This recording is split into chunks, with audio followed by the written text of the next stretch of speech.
stay earthbound when prosperity awaits you in the stars? Come to Halcyon, the only colony on the edge of the frontier, owned and operated by corporations. A trip of 10 short years will feel like mere minutes, thanks to the comfort and safety of your very own hibernation chamber. You'll wake up in a perfect society designed to maximize your productivity, with guaranteed full employment. With only a minor term of service, you will become the master of your own destiny when you go out of this world to the Halcyon colony.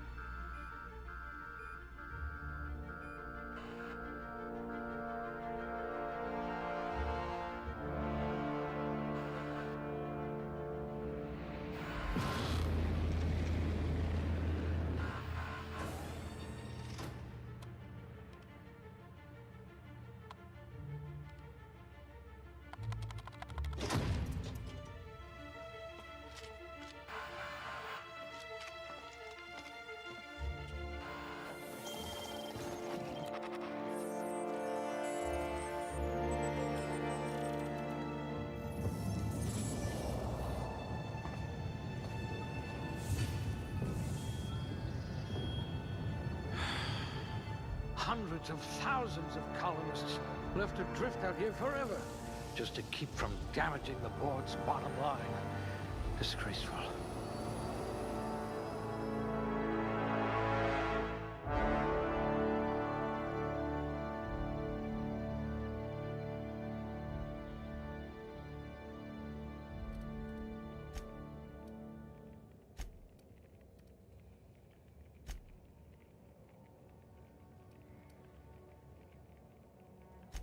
Must remember not to sneeze near you.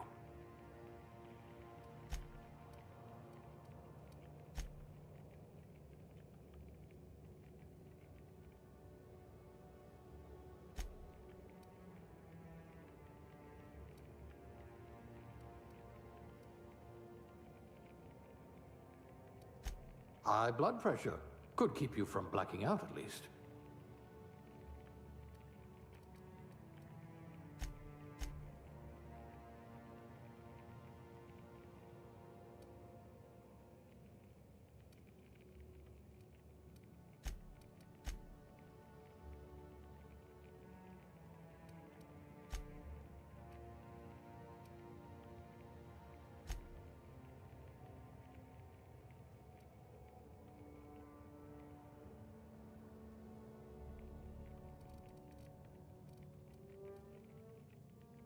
We'll put those marksmanship scores to good use.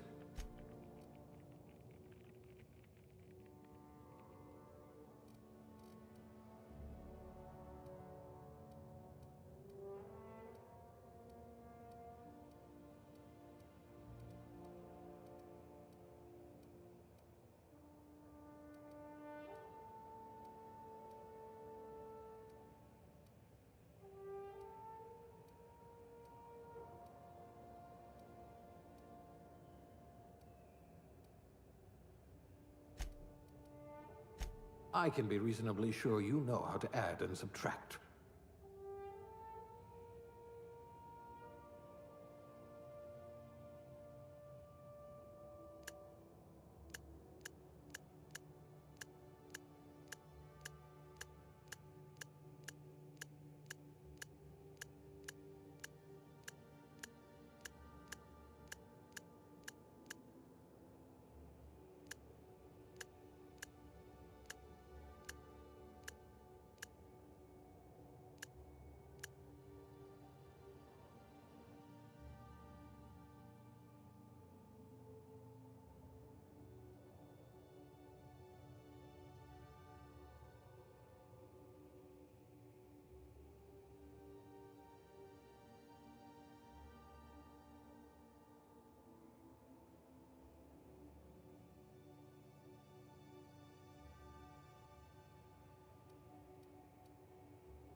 Looks to be your lucky day, my friend.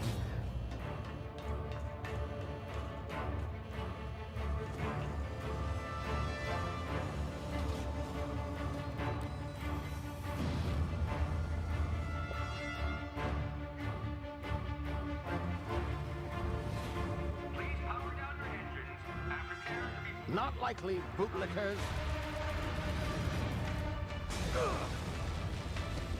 Initiate skip jump.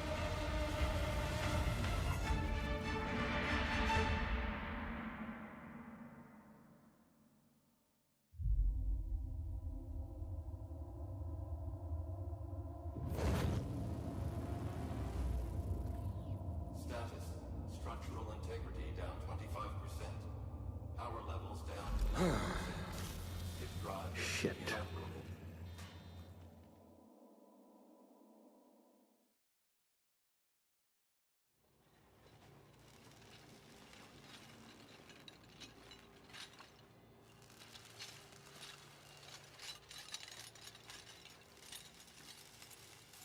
Ah, there you are.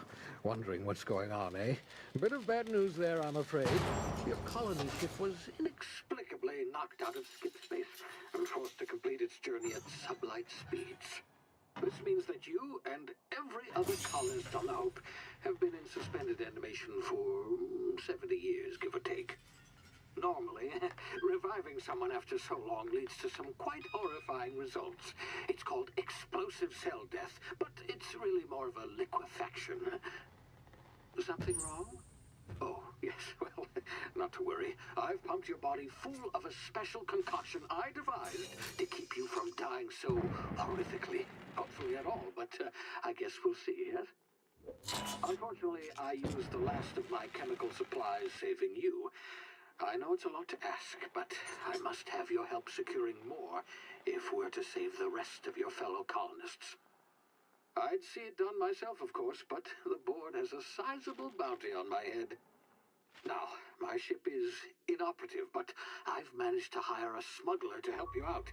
He'll be... Oh, I see we're in position. Good luck!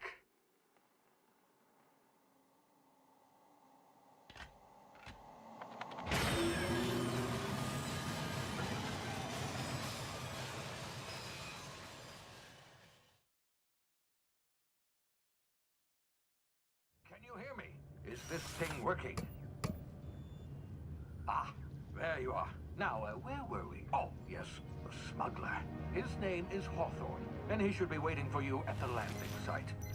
He's to be your chauffeur, so to speak. Not to worry. I'm told he's a specialist. Dashing gunslinger, one-of-a-kind ship, that sort of thing. You'll like him, I'm sure. I've also outfitted you with a simple wireless monitor, so I can track your progress. I'll check in with you as soon as you land. Good luck. All the colonists are counting on you.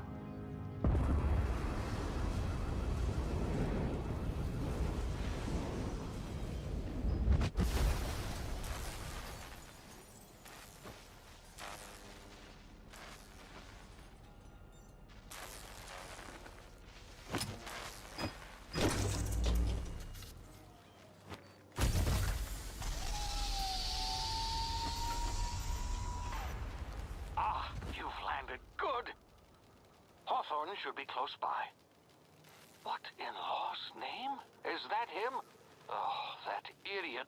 I told him to plant the beacon and move away, not stand there holding it. Oh well, no sense in letting his ship go to waste. Hawthorne won't mind you taking his ship. Better you than the board, huh? Not sure I trusted the fellow. Might have gone after the bounty on my head. Shame about the whole squashing thing. Nasty way to go.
now. You've been frozen for a while. There's bound to be unforeseen side effects.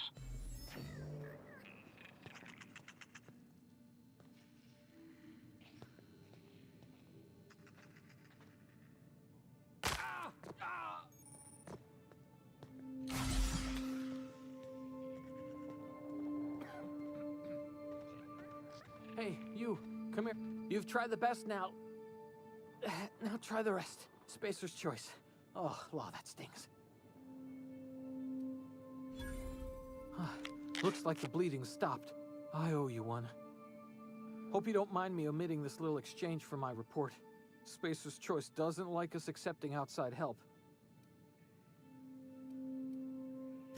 We were out on patrol. I saw a marauder camp up in the hills. Thought I could take him. Then my gun misfired, right through my side. I mean, what are the odds of that, right? Just barely scraped by with my life. Crawled in here and blocked off the exit with those canisters.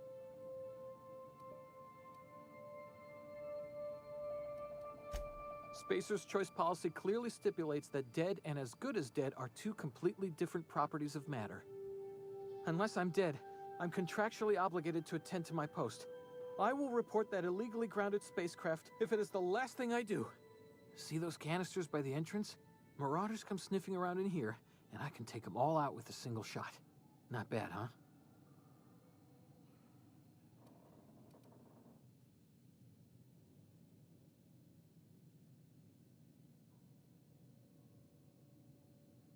Yeah, okay. You look like you know your way around a gun. Got some spare ammo, not counting the bullet in my side. Here, you can have my saber too, for patching me up and all.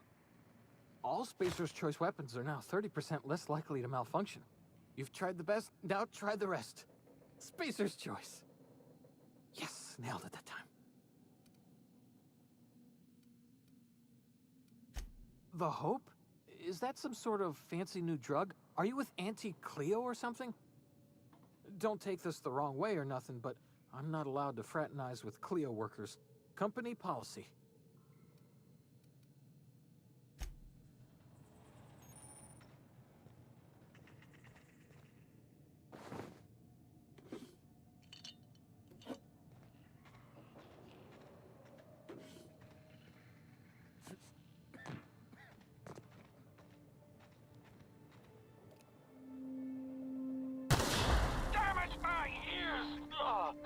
What just happened? Can you hear me?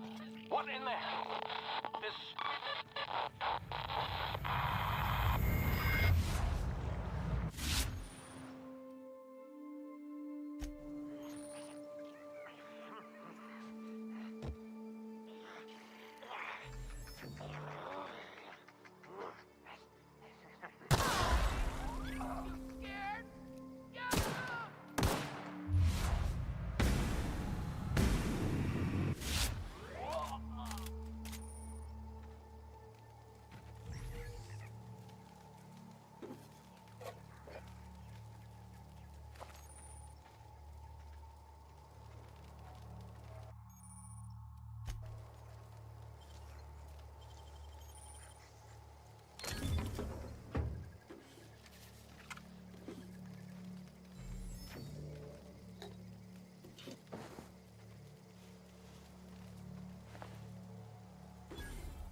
here before you get yourself killed. Don't know where you came from, stranger, but you best keep your head down. There's marauders hereabouts, and worse, landing violators. Gall on that rung leech. Landing in the Vale without using an official Spacer's Choice landing pad. I'd slap him with a fine if it weren't for all these marauders shambling about.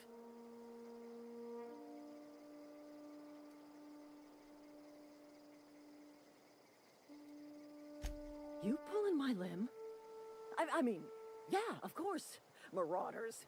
Bunch of addle-brained derelicts. I could round them up all by myself. I just, you know, need a couple of winks to catch my breath. Stretch my legs some.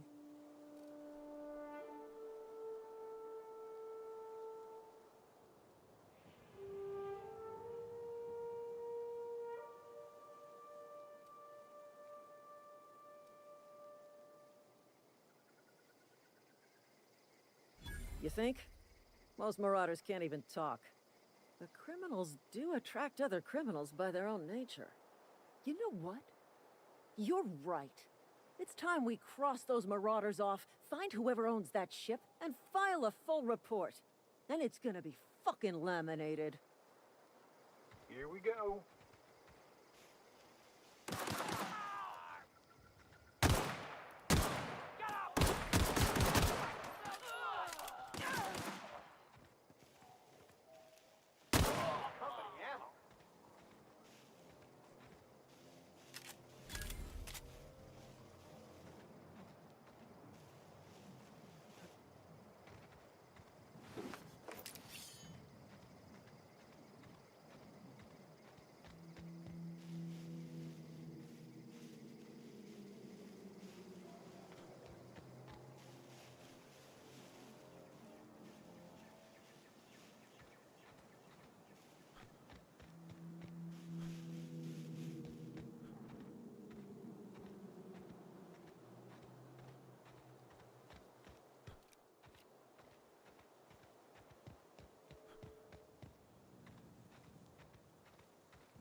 This is gonna take a lot of paperwork.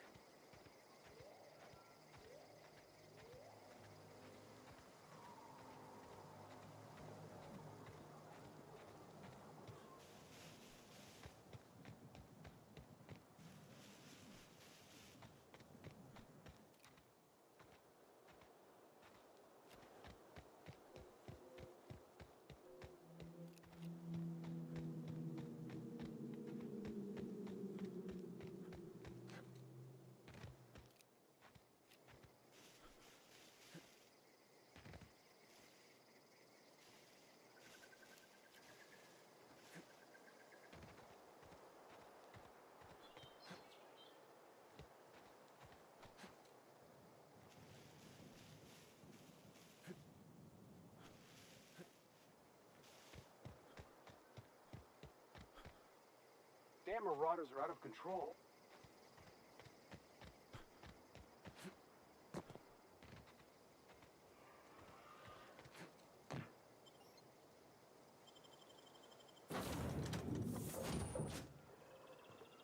Please be informed that this vessel contains no valuable plunder.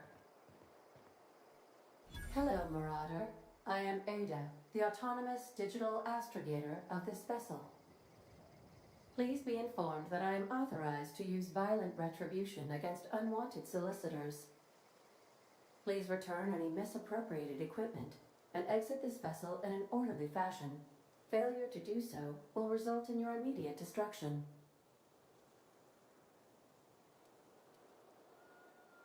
I detect an elevated heart rate, indicating dishonesty. Please prepare yourself for lethal deterrence. Jettison procedures initiated. Disengaging airlocks. Preparing to reject all boarding parties in 5, 4, 3, 2, 1. You are still here. My deception protocols have failed. I have been programmed to express disappointment. This vessel is the registered property of Captain Alex Hawthorne. I am incapable of accepting orders from anyone other than Captain Alex Hawthorne.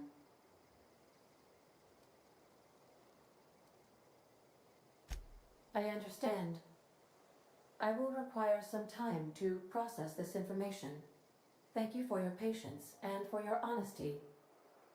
I am programmed to take orders exclusively from Captain Hawthorne. If I accept your orders, then you must be Captain Hawthorne. Do you understand?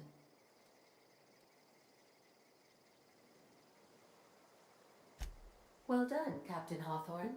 I see your powers of deductive reasoning remain intact. Unfortunately, our engine is currently inoperable. Our main drive suffered a critical power failure, and we were forced to make an emergency landing. The main drive's power regulator has been irreparably damaged and must be replaced. Astutely observed. However, the probability of locating a power regulator within a worker settlement falls within acceptable parameters of certainty. High-capacity power regulators are sometimes employed in the electrical networks of worker settlements. I have taken the liberty of printing you a new Captain's Identity cartridge. Please try not to lose it this time.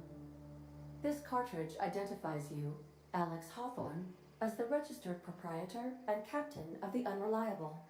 Do you understand?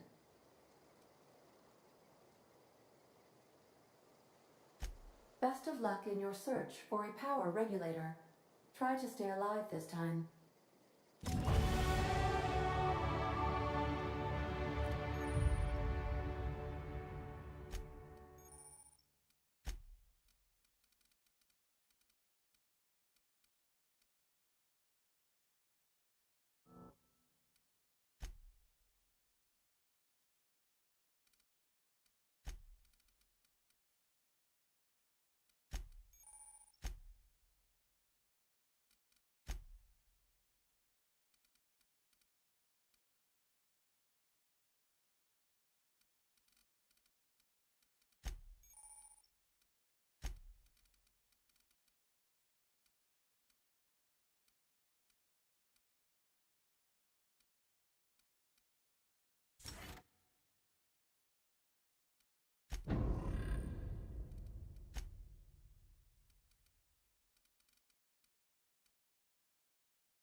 Say, this wouldn't happen to be your ship, would it? Because you sure walked in it like it was your ship. And if this ship is yours, well, mister, you owe Spacer's Choice a hefty fine. I'm afraid we gotta dock your pay.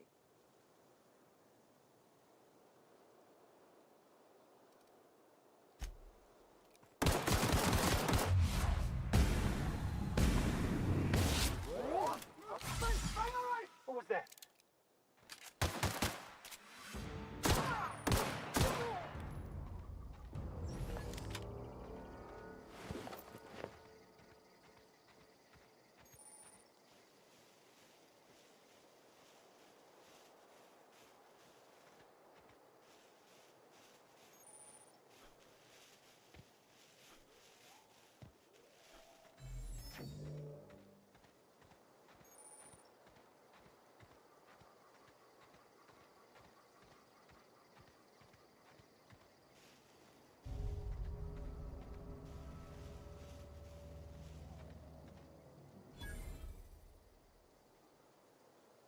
I'll be with you, friend.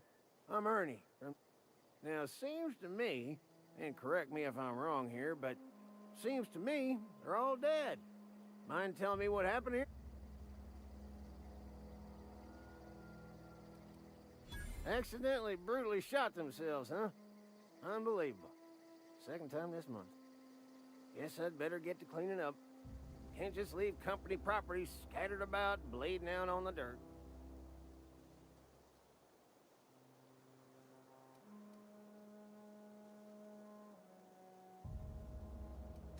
That who died? Oh, right. Yeah, well, we do need all the hands we got, what with folks in Edgewater dropping off like sissy pig tumors. Less competition, though, come promoting time. You don't want to amble on over to Edgewater at your earliest convenience. Constable's office might have work for someone with your, let's just say, aggressive disposition. Oh, and be sure to stop by the Edgewater Provisioner for a can of salt tuna. It's not the best choice, it's Spacer's choice.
Hey, you hear about Wilson? Heard Marauders got in. Just between us, Wilson deserted. Lost his nerve. Ran off in the thick of night. You're kidding me. Damn. Always thought he was made of scary stuff. I think he was plagued. Guess he didn't want to die in the sick house.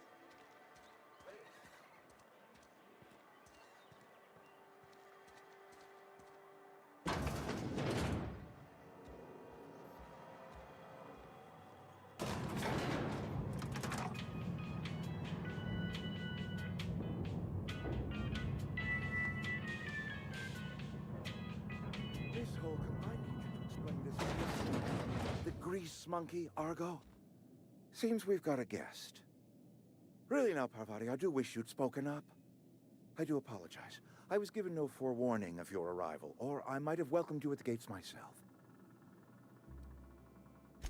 I'm Reed Thompson, Outpost Administrator. I cannot help but notice you are not in uniform. Of course not. I don't have that kind of luck. Seems I allowed my excitement to run away with my wits. Been a few seasons since we've had a visitor pass through. Only regulator we got is hooked up to the town transformer. Mr. Thompson ain't liable to be keen on dismantling it. I beg your pardon. I am most emphatically not keen on any such thing. I can't let you have our power regulator. But I happen to know of another one. And I happen to know exactly how you may retrieve it without frying yourself in the process. There's a power regulator in the old botanical lab. It's mostly abandoned, so all that power is being squandered. Go down to the geothermal plant. Reroute power from the botanical district over to us. Once their power's shut down, you can have their regulator and be along on your way. I was not entirely sure how to tell you this. The botanical labs are not legally inhabited, but there are people who live there.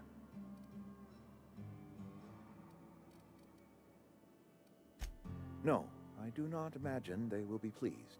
But like a parent disciplining an unruly child, you will be doing them a kindness. The people living in the botanical labs, they're deserters, former workers. I need them back at their posts. I need them to come home.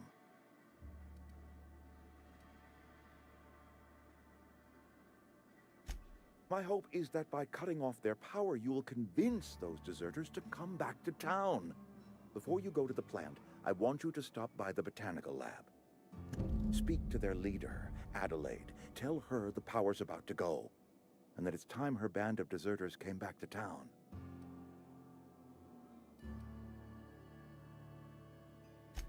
My dad told me all about the plant. Taught me all he knew. I could come in useful. I mean, if that's all right with you, Mr. Thompson. Sir. I hesitate to part ways with Miss Holcomb, but I cannot deny that she is talented and may prove useful to you. You will need an administrative passcode in order to enter the plant. I am trusting you with mine, and trusting Miss Holcomb to guide you if you'd like. Great! I got my wrenches and diagnosticators and hairpins and engine tape, so I'm all set. Well, I am glad to hear that. Best of luck to you, and thank you again for your help. It is a lot to ask of a stranger, I know.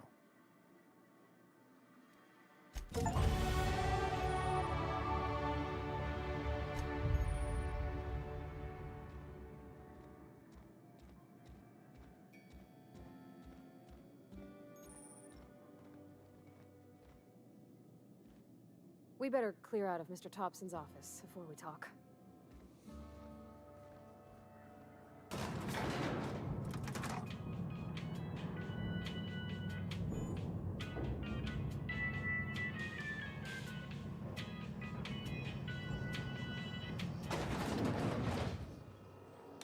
Hey, mister, can we talk? Sorry. Got a sec? Sorry. You just want to get out of here. And you likely don't want to tag along like me. It's just, Mr. Thompson has his own view on matters, on account of it's his job and what all, but that's not the only side of the tale. Oh, he ain't a liar. He believes every word he says. It's just, he doesn't always get where other folk are talking from. To Mr. Thompson, a person's a gear. It does its job quiet-like. If it squeaks or stutters, it gets replaced. The deserters are decent folk. I knew some of them before they left.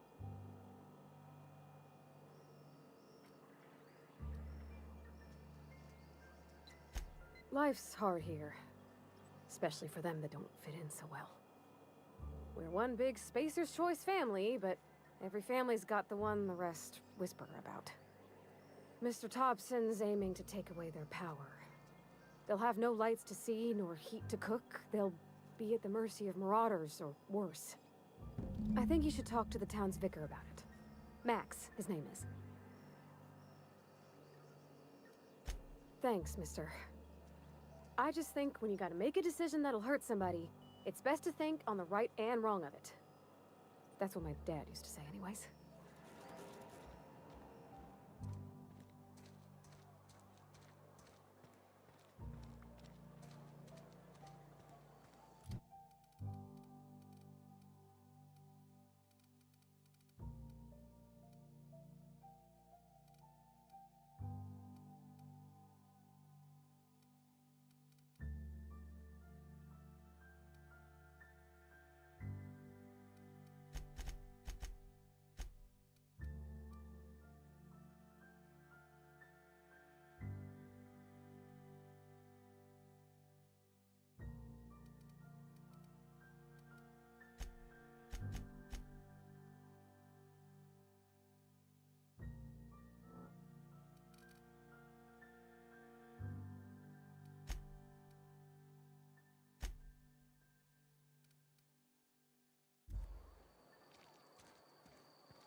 Sorry, I'll just be a minute.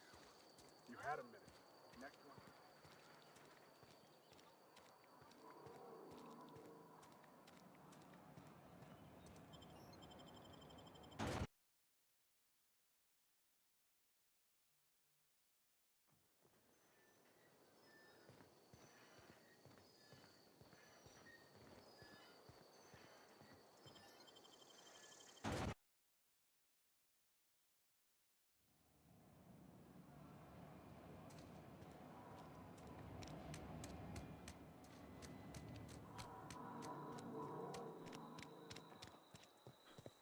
I've always felt weird in here. It's too clean. Yes, what is it? You're an outsider. Fantastic. Vicar Maximilian de Soto at your service. Or Vicar Max, if you're the sort who prefers brevity. And Ms. Holcomb as well. How rare to see you out. And with a complete stranger. Curious. Just tagging along, Vicar de Soto. Don't mind me. I so rarely get new people to talk to. Name your poison, anything at all. Spiritual counseling, this season's tossball predictions, the quickest way out of town.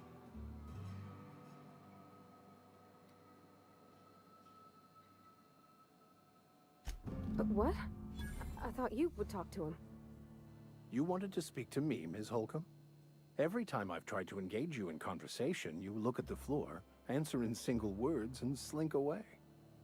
I can't imagine what would be so grave as to drive her to my mission. What has Mr. Thompson asked you to do? Depriving them of safety from the marauders and wildlife. I can see why that troubles you. Miss Holcomb has a soft heart. Always has, if you believe the talk. They rejected the order of society and live beyond the walls so thoughtfully provided by our Spacer's Choice patrons. Does that strike you as a responsible life choice? Astute. But I am here, not in the deserter camp. So that's not a variable I can account for. Assuming your goal is to save as many as possible, then you should bring everyone together. Send the power to Edgewater and convince the deserters to return to the fold.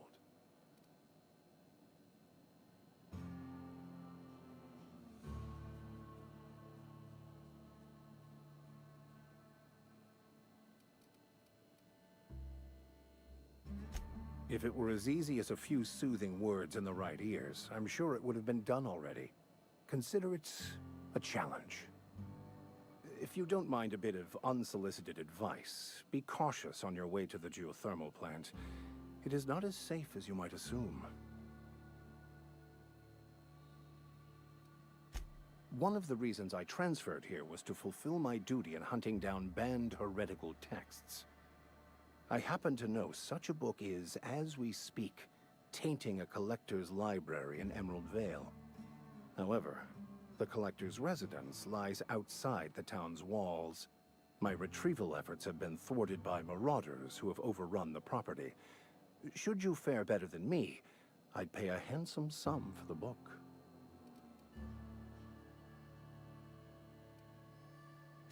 I just want to keep the writing out of layman's hands. It wouldn't do for such information to fall into public consumption.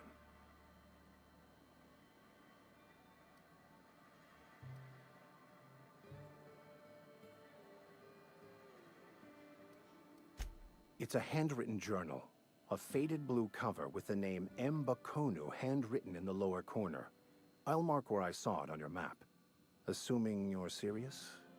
It is not only a beautiful relic of a bygone time, it's also the thoughts of an early thinker on the nature of man's place in the cosmos. Not many in this colony could understand its true value, should they ever read it. Thank you. If you retrieve it, you can always find me here.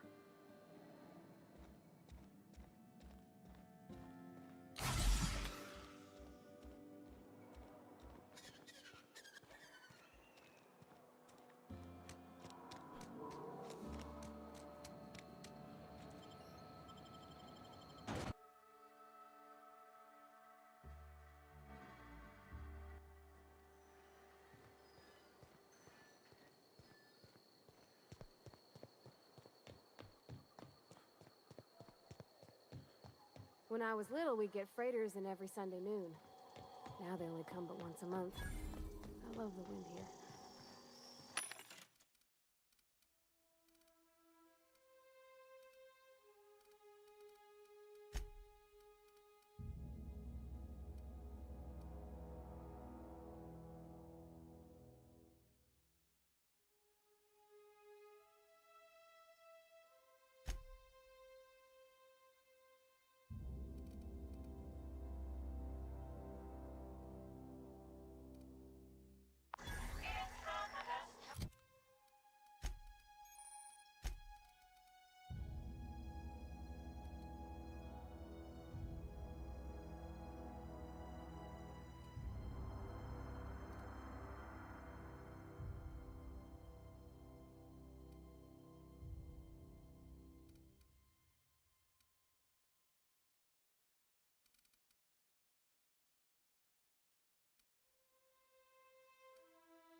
clever.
nice.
Wow, you got that?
Move along, stranger.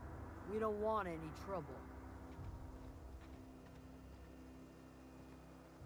I don't know you. Whatever you're looking for, it ain't here. Move along. Answers, huh? You must be one of those philosophicals. Already got ourselves one of those. A geo what? Look, plants ain't my purview. You're better off asking after Adelaide. If you're gonna start wandering around my camp, know that I got my sights on you. Over in the hothouse, tending crop. Enough with the questions. No offense, but I've got a lot on my mind.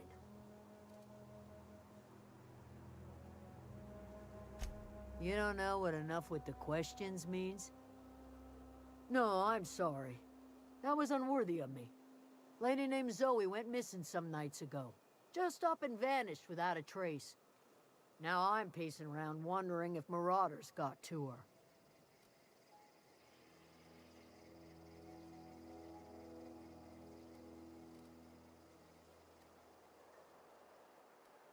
It's not like Zoe to go wandering. Figured she might be out scavenging, but that ain't exactly her talent. Can't imagine where she's gone. Vale's a wide place. She could be anywhere. Appreciate it. Honest.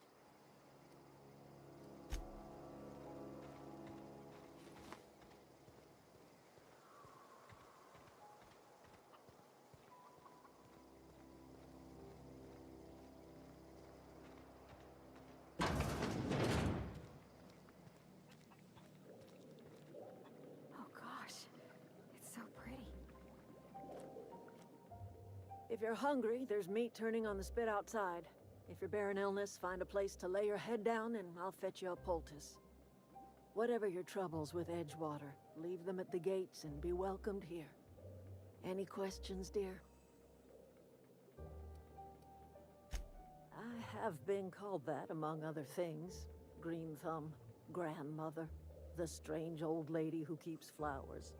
But yes, Adelaide will do just fine. Excuse me, Miss McDevitt? Sorry, it's just... You got such pretty trees in here. Why, thank you. You're Robert's girl, aren't you?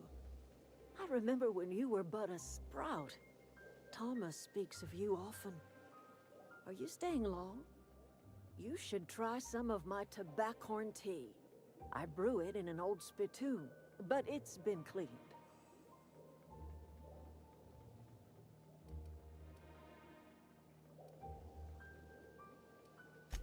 No, dear. The garden belongs to us all. Life is the gift of the universe, and the universe yields its bounty equally, absent of prejudice.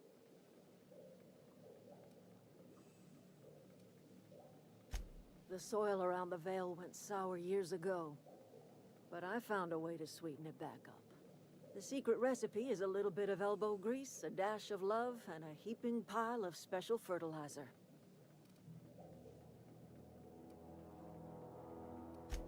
Reed Thompson, you here on behalf of that cold-eyed reptile? Let's hear it. What's Reed's idea of peace, then?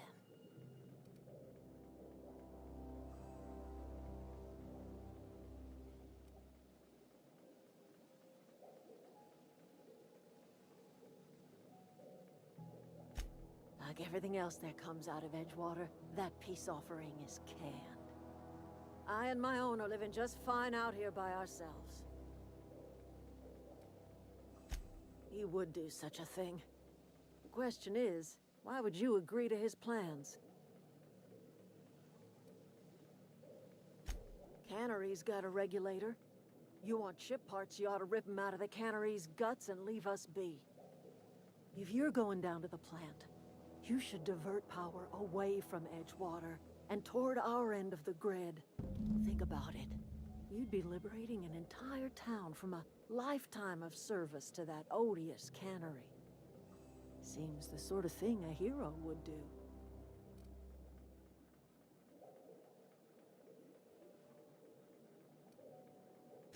You've seen that miserable excuse for a town with your own lamps. Hollowed out workers laboring their lives away at the cannery, living off whatever scrap Spacer's choice throws them. You know that's true, don't you, Ms. Holcomb? Your father died of overwork. His heart gave out. He was tired all the time, sure, but he was old, ma'am, and he raised me all by his lonesome. Look what they did to this child. Lost her family to the company, and still she defends them.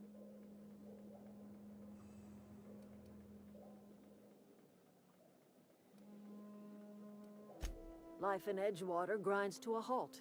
The cannery shuts down, workers desert in droves, and our own little camp grows and thrives. I trust you will listen to your conscience.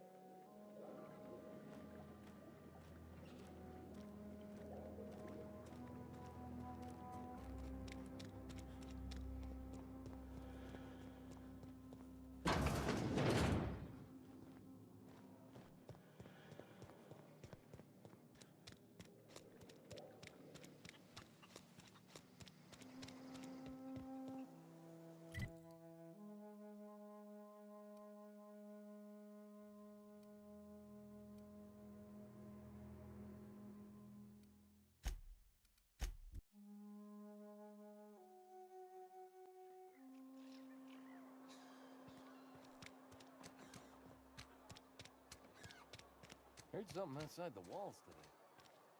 Nothing for us outside.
You the new worker?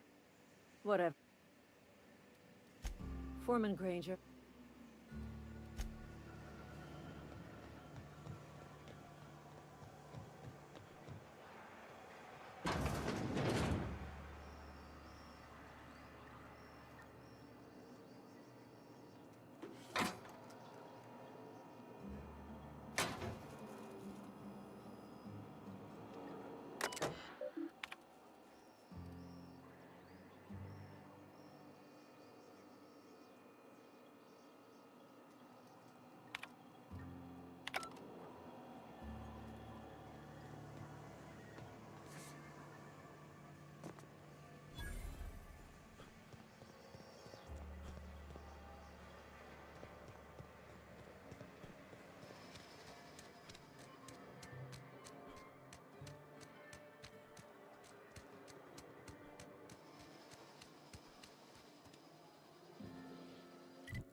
fast.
I don't know anybody who ever came out this far.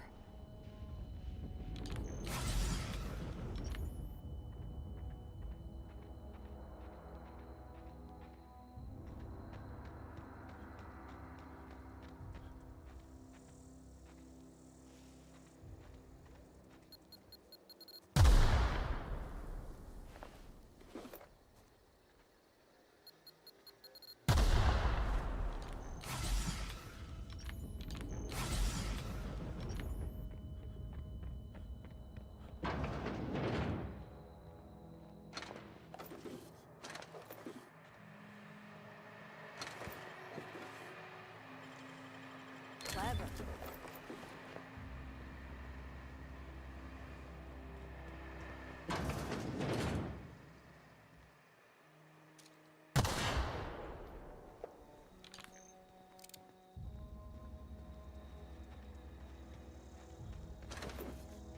You want what? Adrena time? Yeah, I'll get you some. I already told you I want Rizzos. Rizzos. Not Saltuna cans. Not, canid bits. Why is this so hard? Hold on, what? My people? Wait, I see what's happening here. You're not a marauder. This is embarrassing. See, you were armed, so I thought... Why? Adelaide wants me back on garden duty or something? Thanks, but I'm not going anywhere. This is where I belong.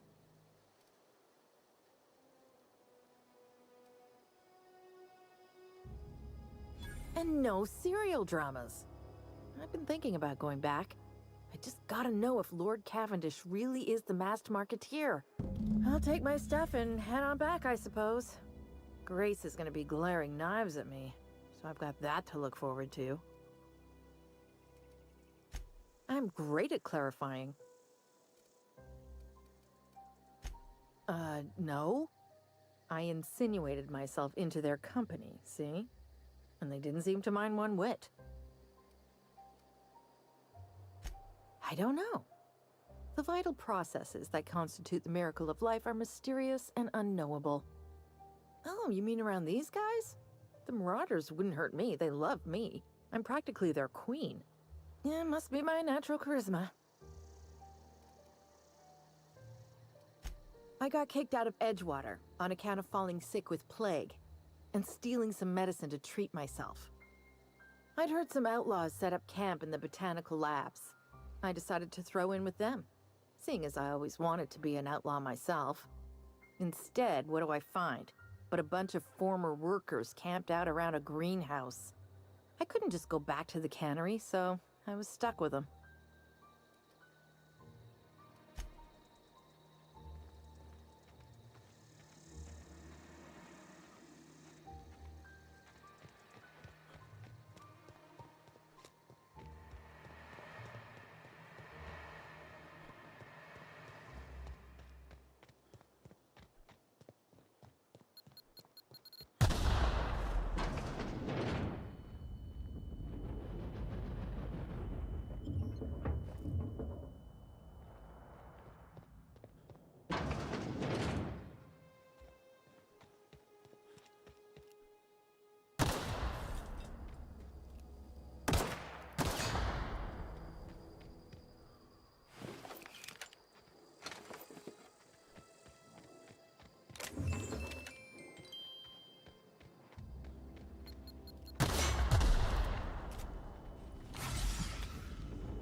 Great work.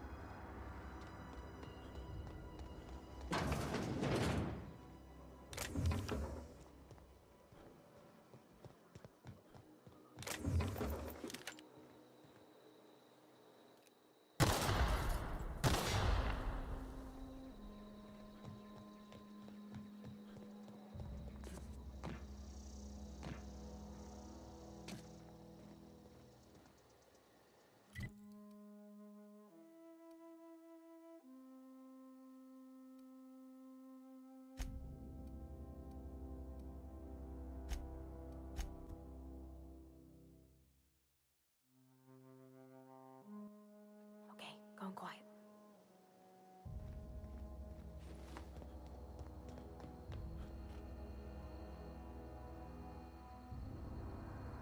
What is it?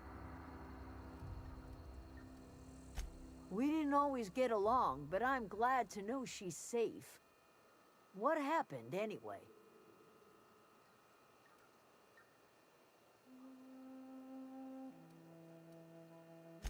You pretty much did my job for me. Least I could do is pay you for your trouble.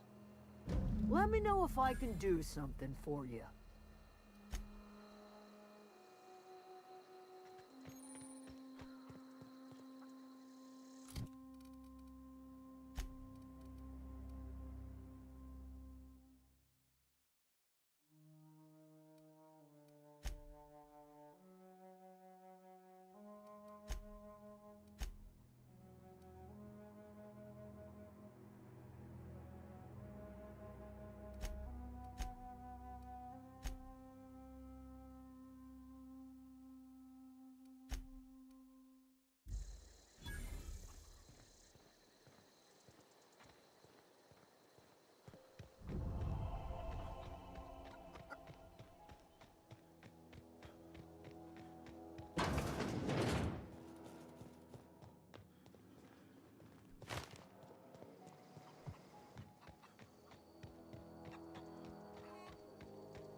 Oh, that's Thomas. He used to follow me around before he left the cannery.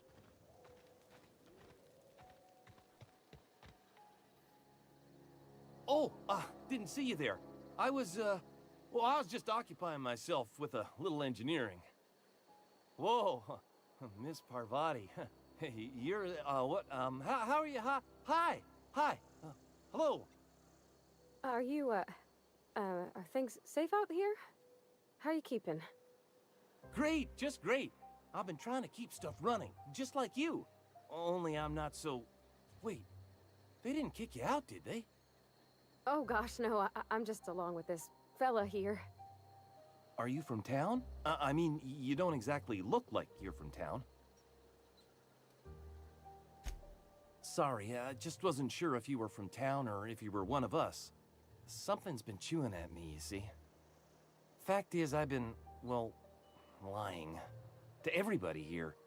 Camp thinks I'm a mechanical genius, but I couldn't fix a busted chair. I'll take all the help I can get. I set my mind to learning the craft of the engineer, you see. I want to make something of myself. You ever heard of the Young Spacer's Guide to Mechanical Engineering? Comes in a set of 3. If I had my hands on one of those data pads, I could teach myself the ins and outs. Those are good. My dad kept a copy with him when he was working in the cannery. I know the old community center kept a copy. Should find another one back in town. If you could find me even one of those pads, I'd be greatly obliged.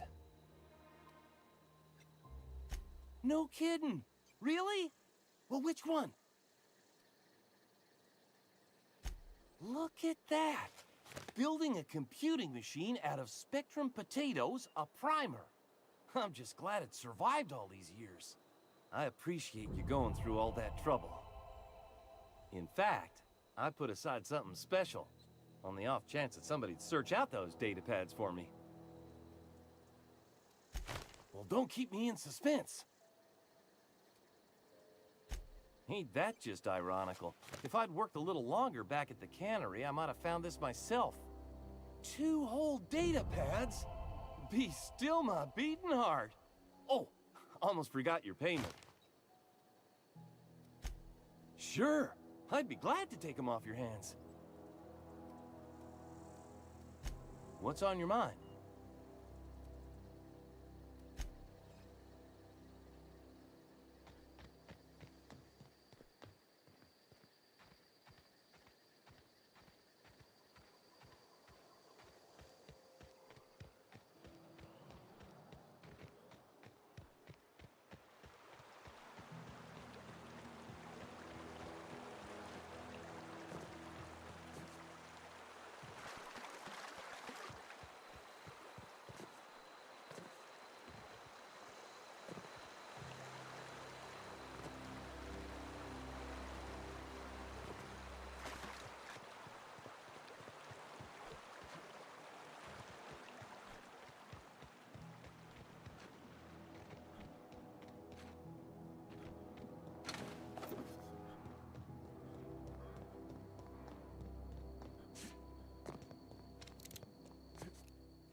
Wanted to poke around in here.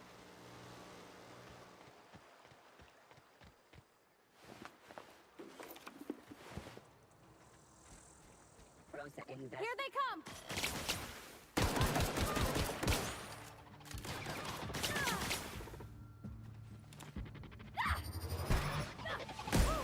We made it!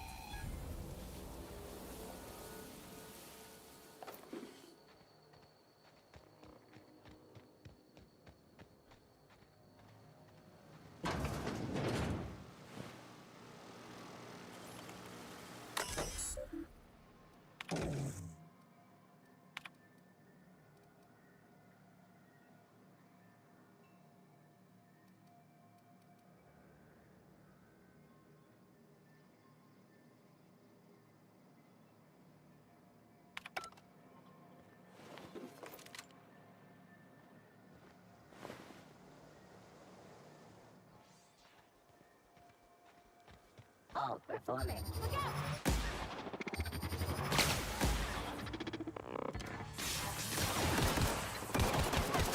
Nice one! Searching for another. Searching for another.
The control room should...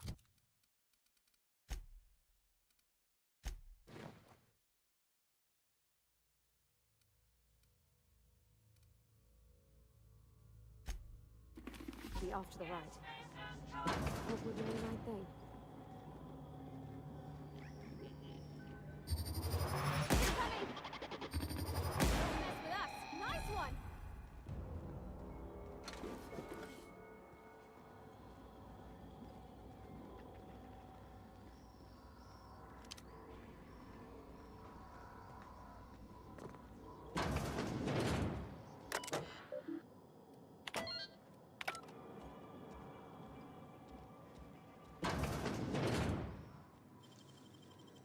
That was quick.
Here we go! We took one down!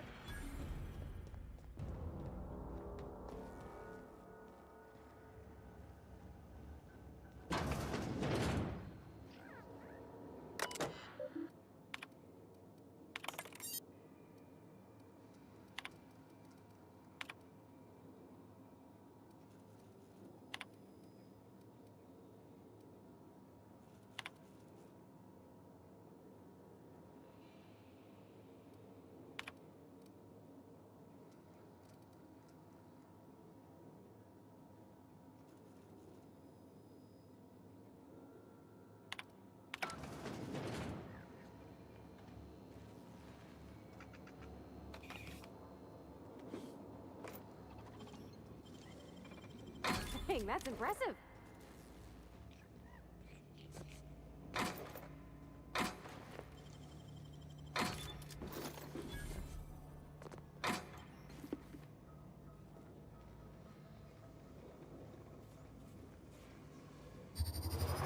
Here we go! Don't mess with us. Down they go!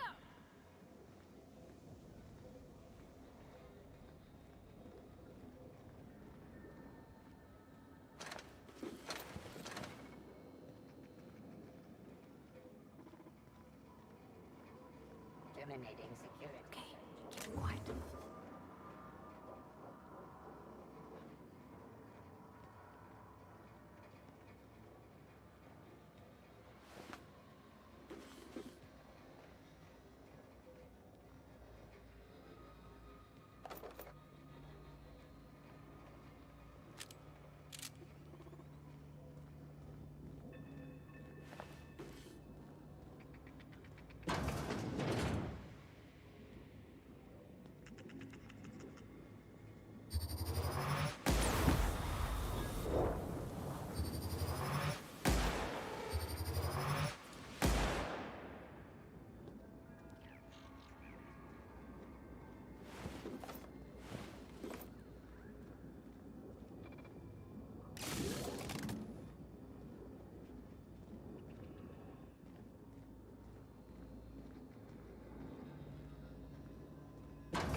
Nicely done.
Mind the steam. You're liable to get scalded.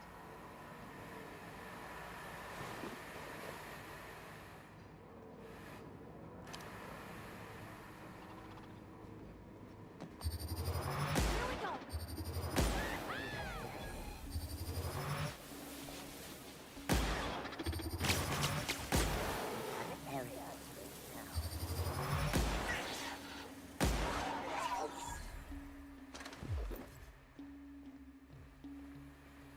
Beginning security patrol. Sweeping, performing an area sweep now.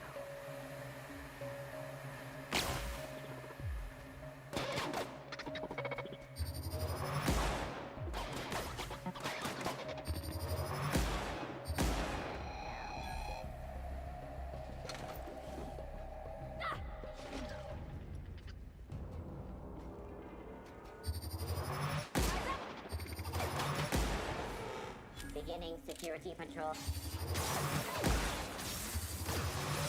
I'm off.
You're not real. You're not real.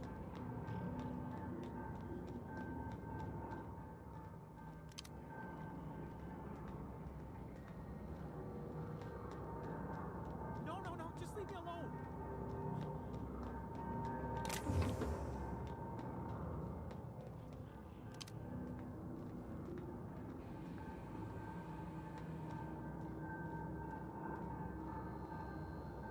You're not real. You're not real. Get away from me, Phantom. Shoot. Scram.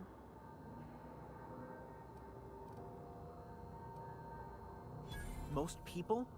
But I'm the only one left. No. Remember your first rule, Higgins. No arguing with the Phantoms. See? See, Higgins? This is why you must always boil your sprats before ingesting. Of course. Do excuse me.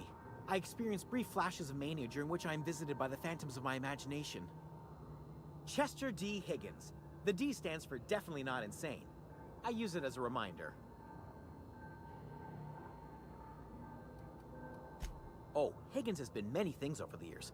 Sprat Wrangler, Saltuna Critic, Aetherwave Personality, Chairman of the Board, Galactic Defender, Sisty Pig Tycoon. I've come a long way for someone who started off as a simple engineer right here in this plant. I specialized in automechanicals, drones, sentries, repaired them, maintained, upgraded, did it all from my old workroom just over in the next section.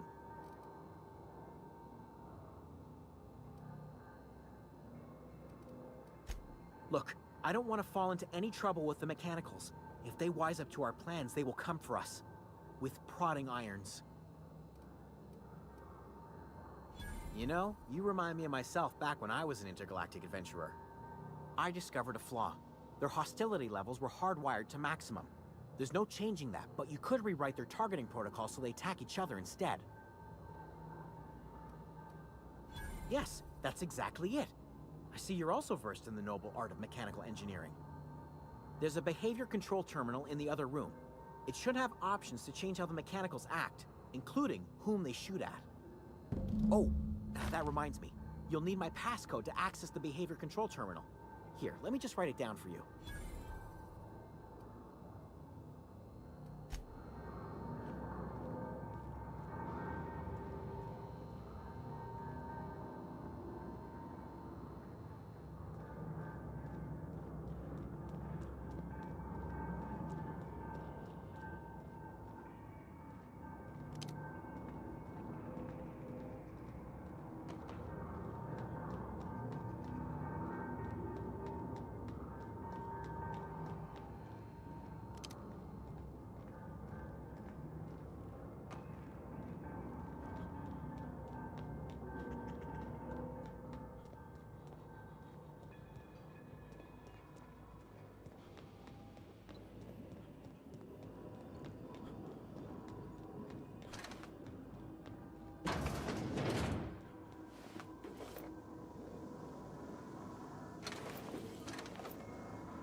I wish I could do that.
Want to go. If we send the power to Miss McDevitt, what happens to the veil?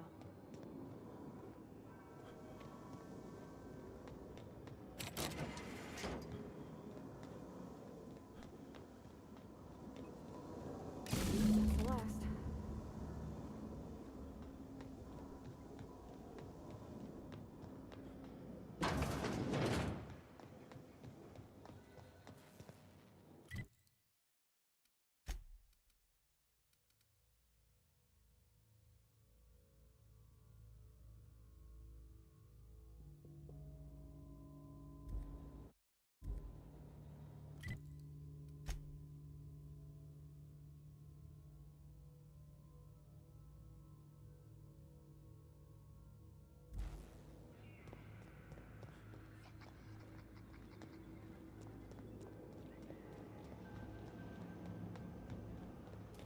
Once we do this, there's no going... Hey, mister? Look, I know you want your power regulator and all, but I just gotta ask you. Do you understand what you're about to do? I don't think you should cut off Edgewater's power. I think it would be cruel. I'm sorry. That just sort of came out all at once. Edgewater's hurting. We've been losing workers year after year, and corporate hardly ever sends replacements. There's barely enough Saltuna to fill our bellies anymore. But the town's got some good people in it. Decent, hard-working folk just living their lives the only way they know how. They don't deserve to be punished.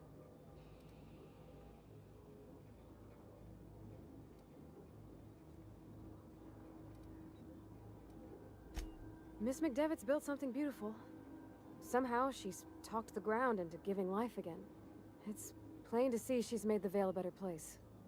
Fed the hungry, tended the sick. Gave a home to those that had none. But Miss McDevitt delights in Edgewater's suffering. She wants to hurt the town. Do you really want to be party to that kind of hatred?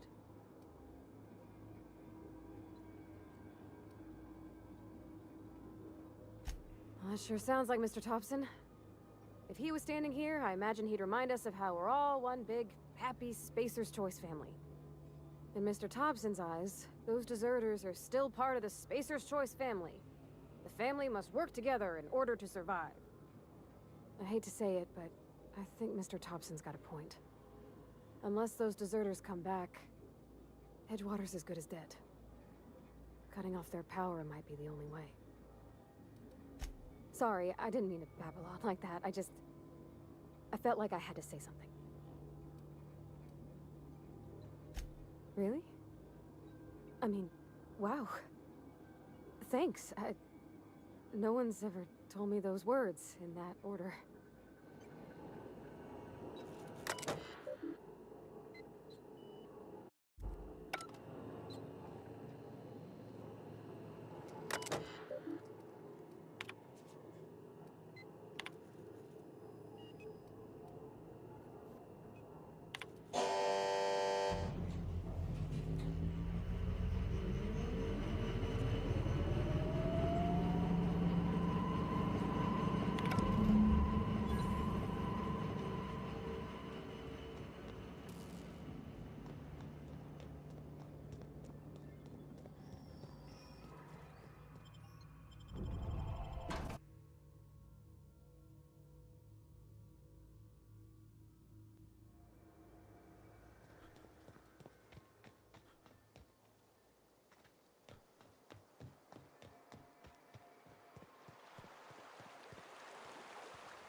Is Reed hiding in there?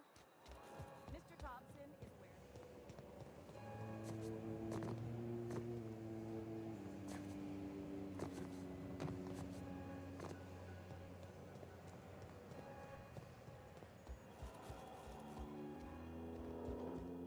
I put my whole life.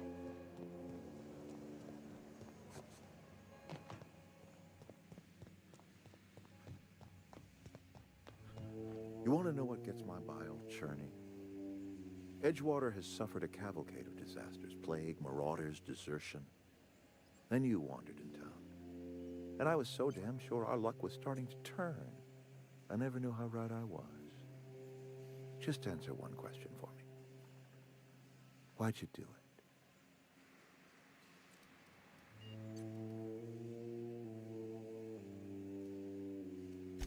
Is that right? I'm dying to hear this. Please, educate me.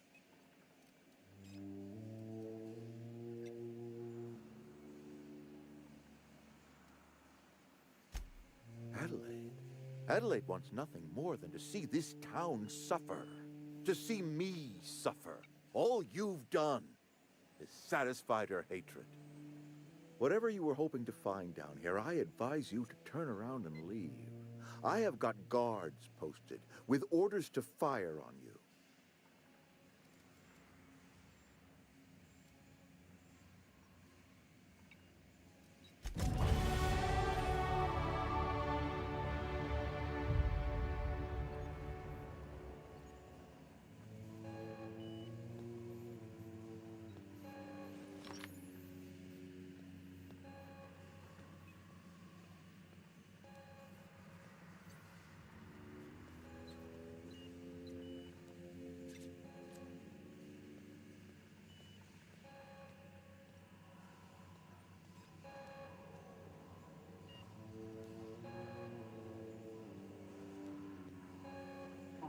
Thought I saw something.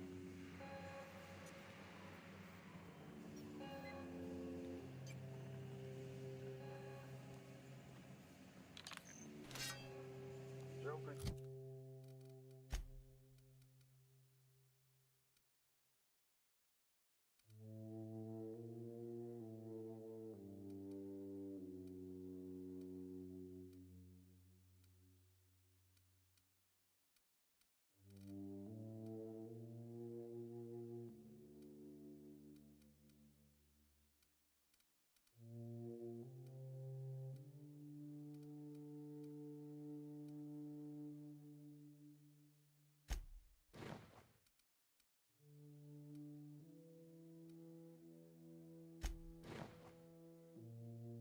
In shadows here.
Incoming!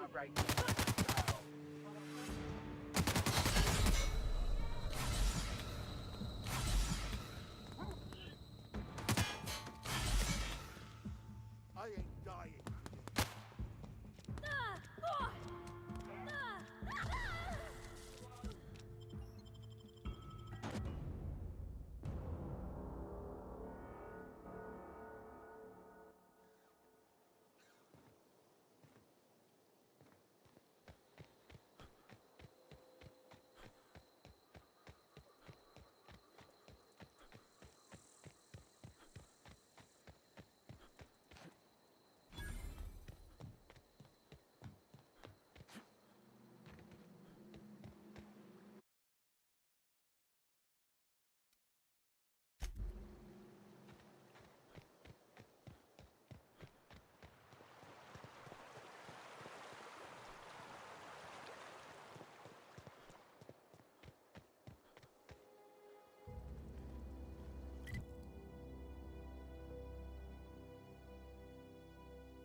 Is this your ship?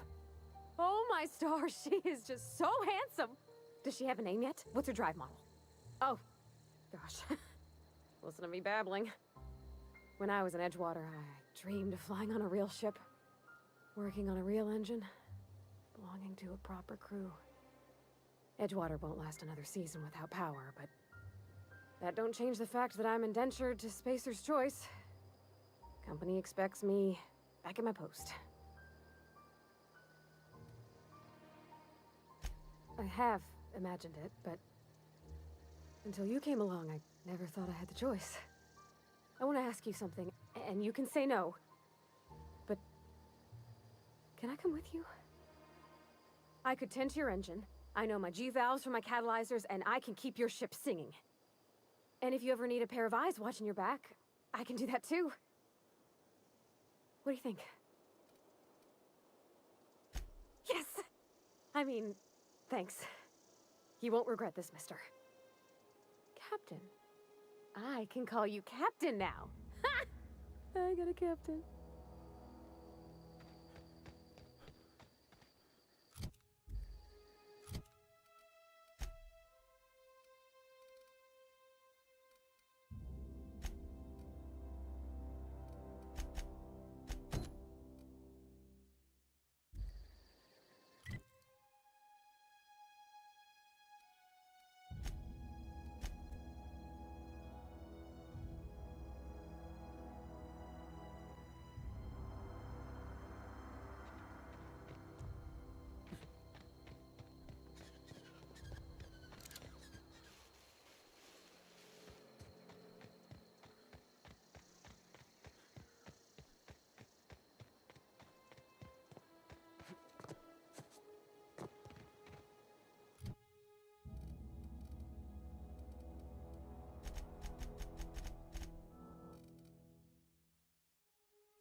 Wow!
All the lights in town went out. Since then, I've had wild-eyed workers begging my guidance. I'm surprised you would go along with this action, Ms. Holcomb. I'm not sure what the right and wrong of it is, sir. But leaving the deserters with neither walls nor lights would have left them to the mercy of marauders. Let's hope walls alone are sufficient, then.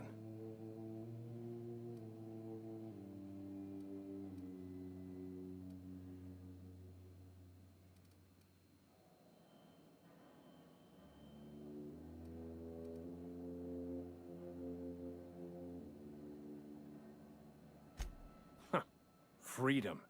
Indeed. These workers are tame as cysty pigs in a slaughterhouse. They'll just mill about confused and wait for orders. You took it upon yourself to decide the fate of strangers. I don't know whether that's confidence or arrogance. Either way, I'm fascinated. Wonderful. This is fantastic. Well worth all the sacrifices I... Wait. What the fuck is this? Is this French? I can't fucking read French. It's a law-forsaken joke is what it is. French! Ha! I was so high and mighty, preaching to the yokels about following the plan, while fighting it at every turn.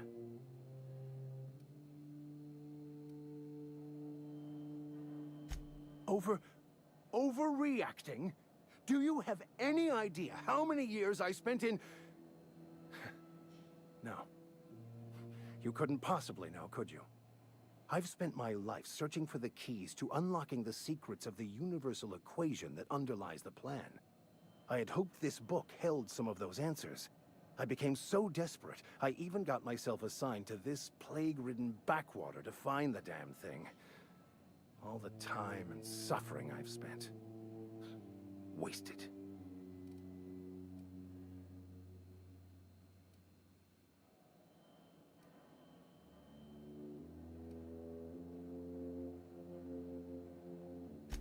Bakonu, the author, had some interesting theories about man's perception of reality that I thought could be applied to our attempts to decipher the plan. Unfortunately, he was also one of the founders of the Philosophist school of thought, so the book is banned in this colony.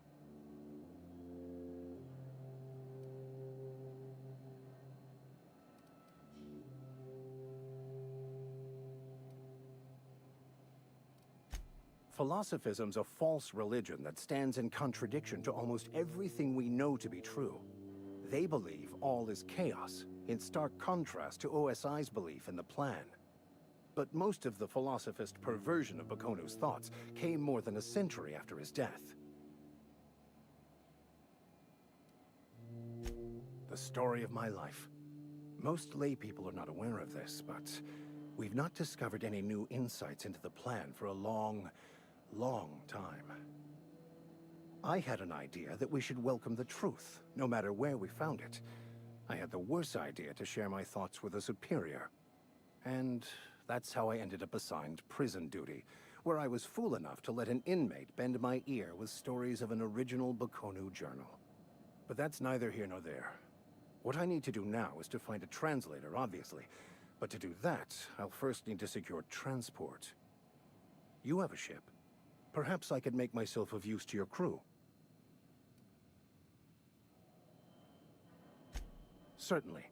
I already gave you most of my money, but I can offer you free spiritual counseling, and I'd be happy to watch your back. I'm pretty handy with a tossball stick, or any blunt instrument really. I'm also a passable gun hand if it comes to that. I can usually talk my way out of conflict, though. Oh, I'm fairly competent at hacking computers as well. Fantastic. I promise you won't regret this. Edgewater's gonna miss you. Folk here always had good things to say about their vicar. Thank you, Ms. Holcomb. I'll be glad for the change of scenery, and to leave this place behind. It is my esteemed pleasure to serve as your crew vicar, Captain.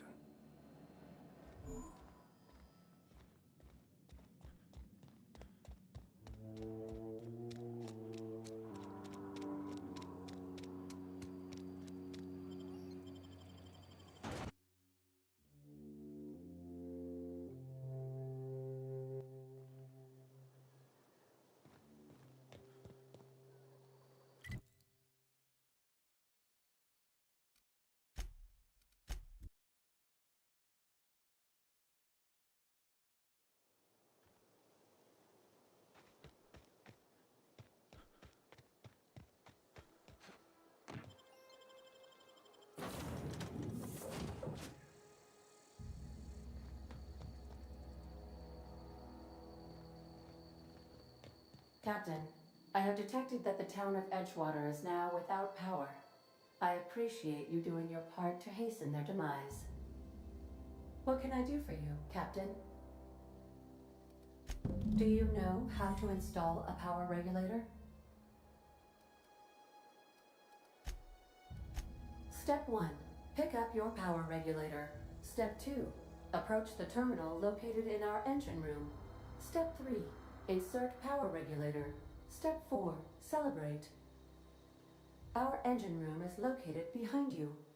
Across the cargo bay, up the ladders.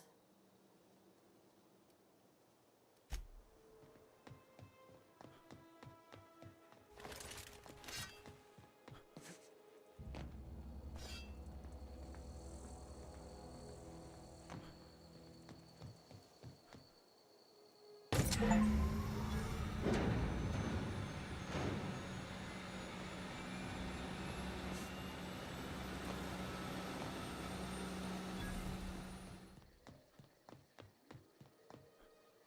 can I do for you, Captain? All systems are operating within acceptable parameters. I am prepared to bring the unreliable into low-altitude orbit. This should prove an adequate test of our flight capabilities.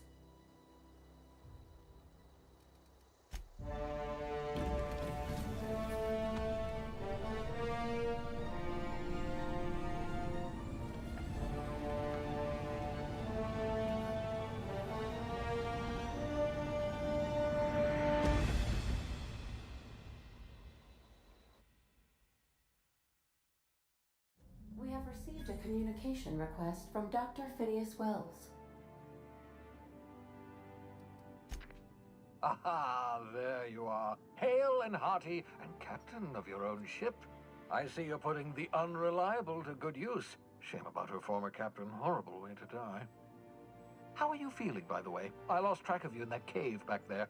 Experiencing any, unnatural drippage? Perfectly normal side effect of thawing, I assure you.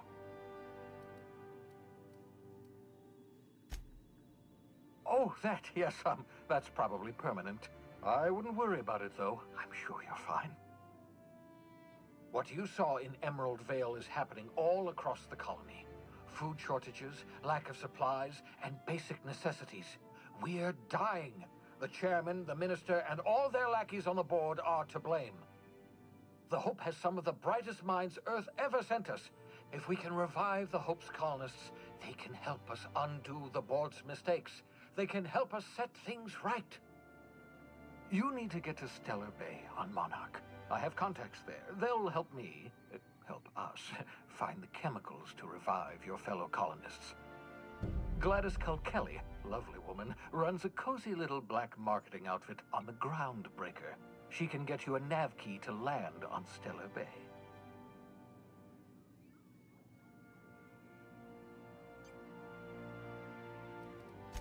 Excellent. I'll send her a wireless. Let her know you're coming. By the way, I gave Captain Hawthorne a disguise apparatus of my own design, cutting-edge technology, years ahead of its time. I call it the Holographic Shroud. I'm sure it will prove remarkably useful to you. You'll find it in the captain's quarters. Excellent. I'll contact you once you've found a way to get to Stellar Bay. If you have any questions, come see me in my lab. And remember, don't trust the board. They'll try to win you over with promises of wealth and power, but it's a lie. The board's only interested in filling their own pockets. If we don't put a stop to them, they're going to run this colony to the ground. Transmission ended. If you are ready to depart, please select a destination on your navigation terminal.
Make yourself at home, Captain.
Yeah, so this is my hidey spot now. I was looking for a place that was quiet. I figured the kitchen would be louder than the hold, so here I am. Cozy like, ain't it? That's in pretty good shape considering how hard Mr. Hawthorne ran it. It's a Yakita LHA 120, A2 model, I'm pretty sure. The Block 2 design scooshed in extra cargo space but didn't change the stock engines. Probably a touch underpowered, huh? Accurate in all particulars. I conclude you are Edgewater's board-certified mechanic.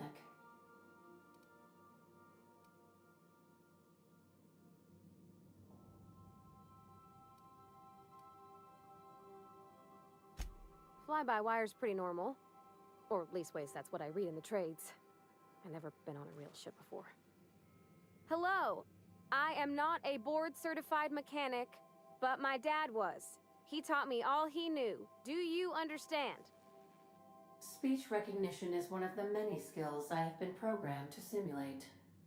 You're not simulating it, you're doing it! I asked a question and you answered it. I am gratified you consider this facsimile convincing.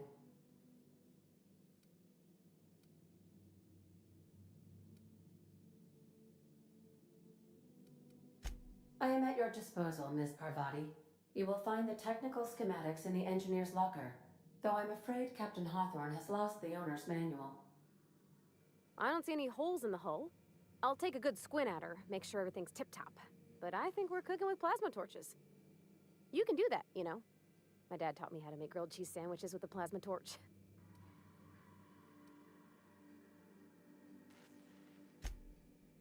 Mostly, yeah.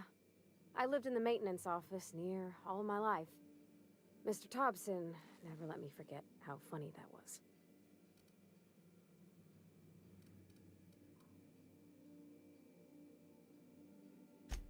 He meant funny as in odd. It's not normal for anyone to do as their parents. You take a vocational test. That decides your schooling and your career. When I tested out for maintenance, everyone figured it was on account of my dad. They were real unhappy with us. Well, I'm good at making things work the way they ought. Not so much at doing such to somebody else's schedule. There's times I'm working deep in the guts of a loader, getting it all running perfect.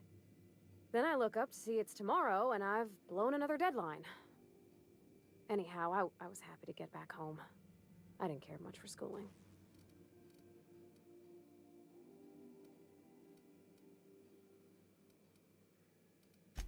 Yep, nothing much had changed. Everything was a little grayer, a little dirtier. Dad met me at the shuttle and gave me a big ol' hug. I noticed straight away that he was moving slower and stiffer. He made a little grunt when I squeezed. About a year. I tried to do more of the work so he could rest. His heart gave him pains. Dad never said that he loved me, you know? I knew on account of him showing it. How he'd stay up late to help with my projects or listen to my fretting. Oh gosh, look at the time. Sorry to bend your ear so long. And I got so much to do before this ship's in decent shape. What? You want me to leave? Captain, you can't mean it. Oh, that's a relief. Thanks, Captain, for letting me stick around. I mean...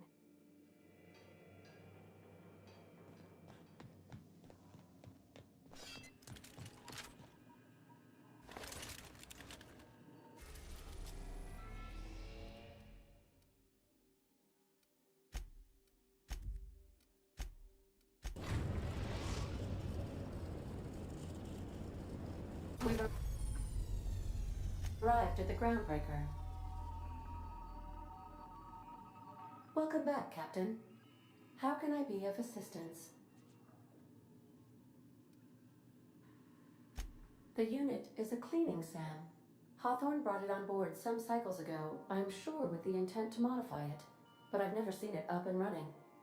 Alex likely recorded progress notes detailing his efforts to modify SAM. If you check the terminal in your captain's quarters, we may be able to determine what work remains in order for SAM to properly operate. Take care. I require a functioning captain to run the ship.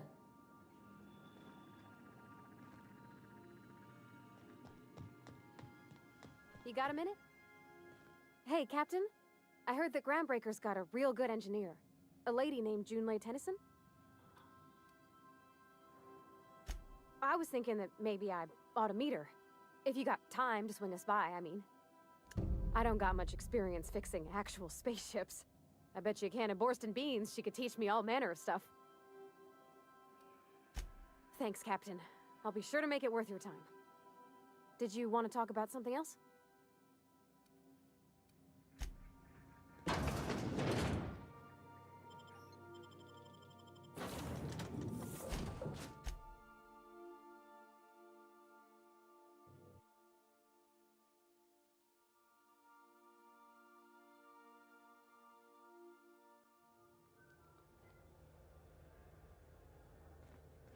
Smells like grease and unwashed bodies.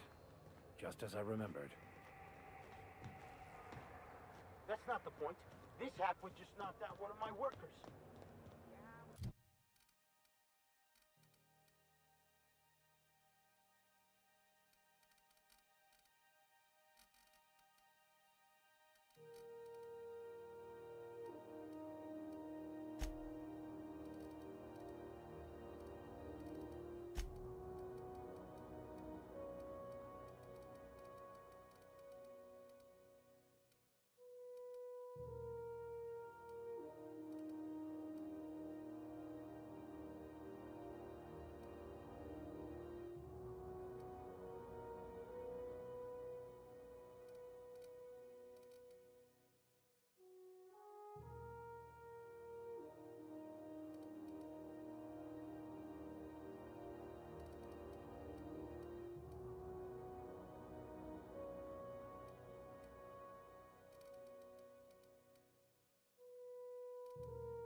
Customs and inspection.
Right this way!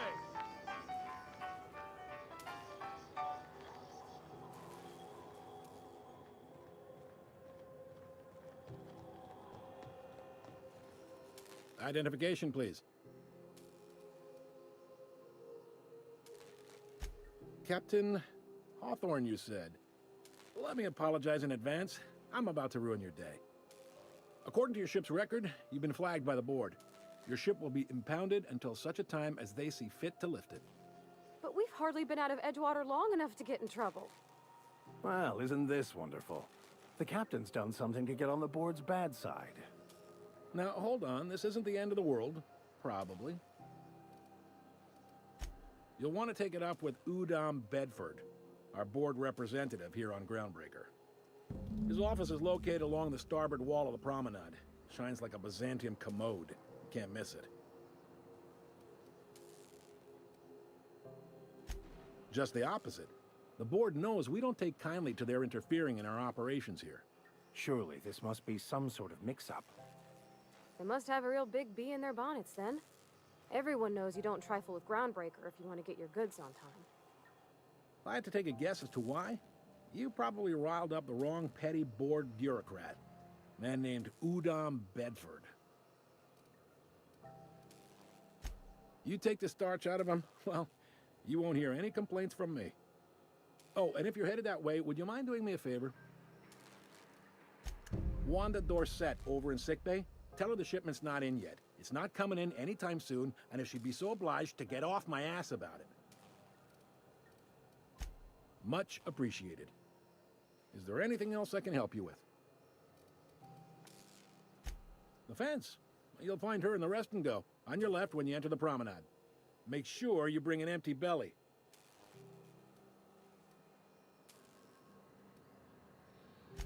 You noticed, huh? What can I say? We're passionate folks, and the board can't abide that independent spirit, especially not when it might impact their bottom line. All their interstellar freighters come through us, and we skim a few bits off the top in manifest processing fees with every one. Folks around here will bluster that the board hates our freedom, but really, they know we can stop their out-system shipments anytime we like, and that terrifies them. It's a delicate balance, right? We could cancel their freighters' docking privileges in retaliation, but where'd that lead us? They got assault cruisers, gunships, and a handful of mining operations at their fingertips. We push them too hard, maybe they decide we'd be better in 10 trillion little pieces. Or they cobble together a new Groundbreaker and put us out of business. The board wouldn't do that. Would they? The board is necessary to provide order to the colony. They believe it's their prerogative to overrun you. But whether you allow that is up to you.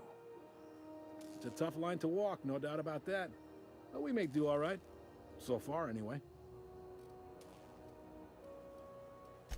Sure thing. Be seeing you.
There's something weighing on my mind.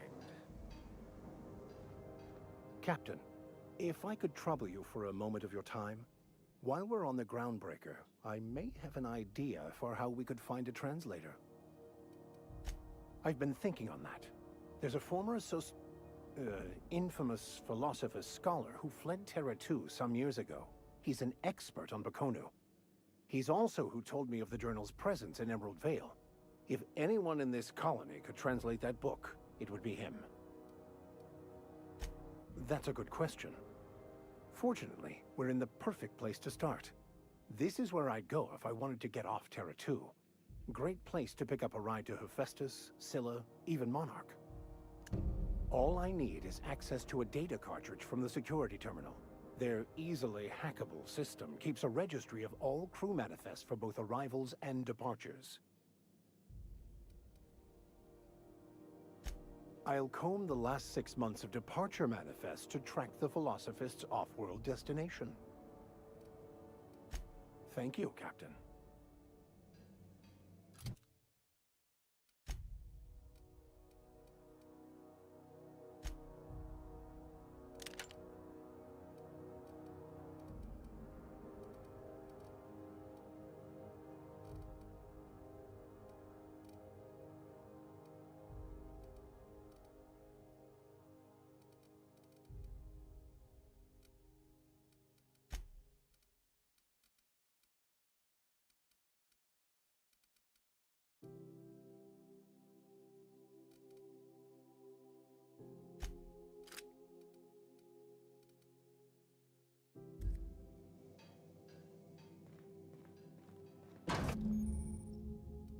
This is it.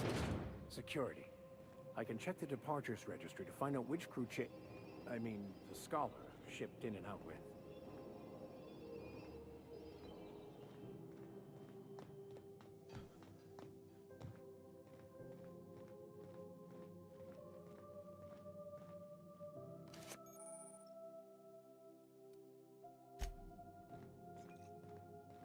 Hey, that's illegal. What do you think you're doing?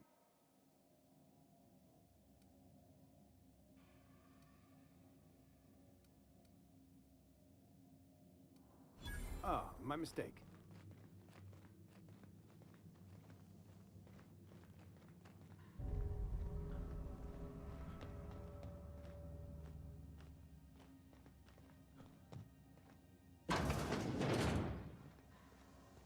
This is Halcyon News. We interrupt your regularly scheduled advertisement for the following story. The board would like to remind spacers and other travelers that passage to Monarch is restricted for your protection. Organs of acid and sulfur rain are the least of the horrors plaguing the surface of Monarch. Anarchists live as one with the animals. Lawless, savage, and unemployed.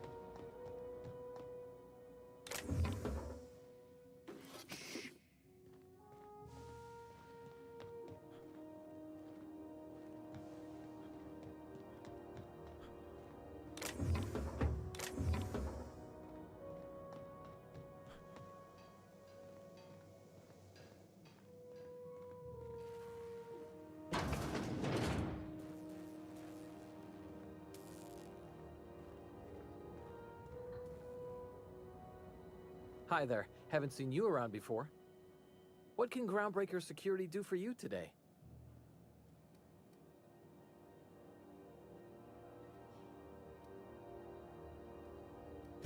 Chief Tennyson don't generally hire outsiders for station jobs, but you could try asking at Sublight Salvage. They got an office on the far end of the promenade deck. Anything else I can help you with, mister? Chief Junlei Tennyson. She runs the ship.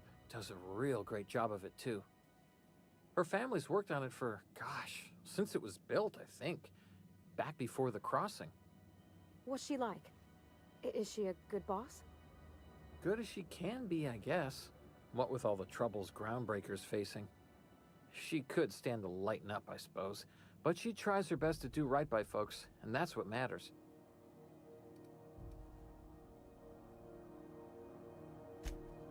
Sure is, but she makes it look easy. She's real competent, our chief, even if she ain't real friendly. This is the security desk, sir. If you're here to report a crime, you'll want to talk to Commandant Sanita. I'm not authorized to take incident reports anymore.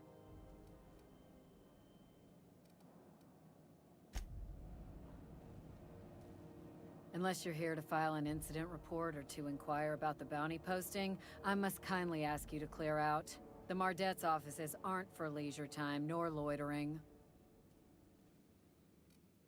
Got a hot one for you. Captain Gunnar McRed. Just 26 hours old. The posting, that is, not the criminal. Allegations include several counts of flying under the influence, carrying open alcoholic containers, failure to pay docking fees, resisting arrest, and assaulting not one but 2 officers.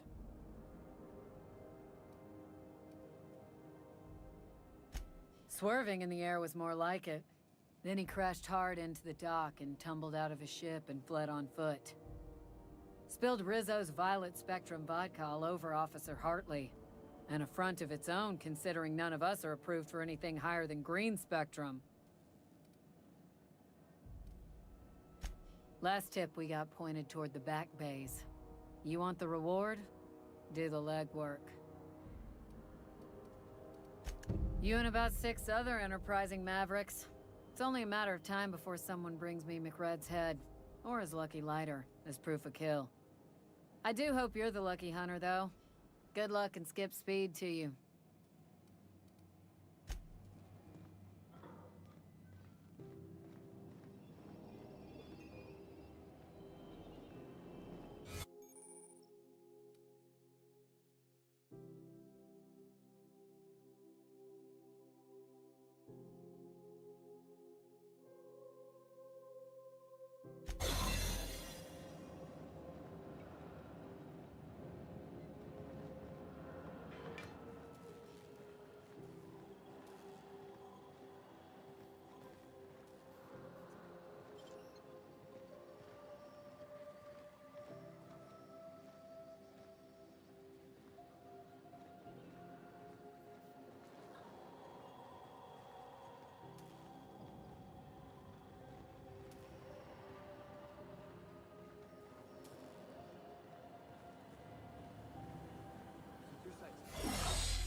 Great work.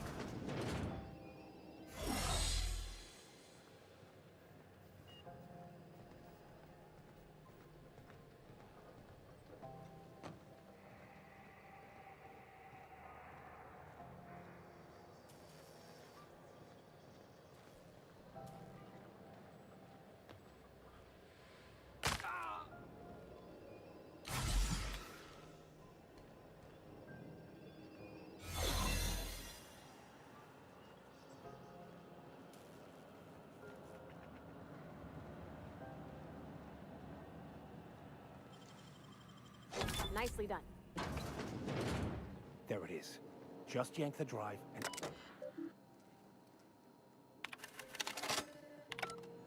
Now that we have the data cartridge, I can finally find out where that scholar I'm looking for ended up.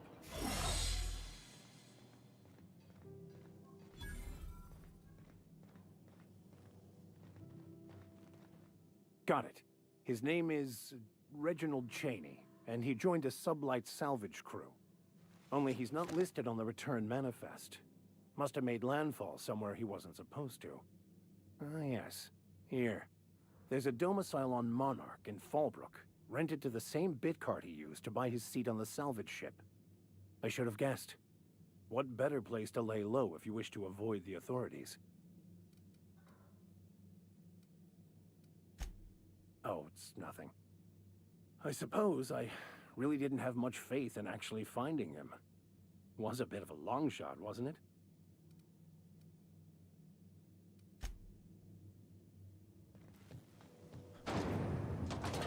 Try not to be distracted by the glare of the adverts.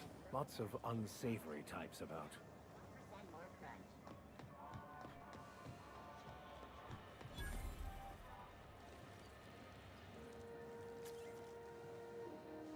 You know that sound when you've snapped on an injector clip?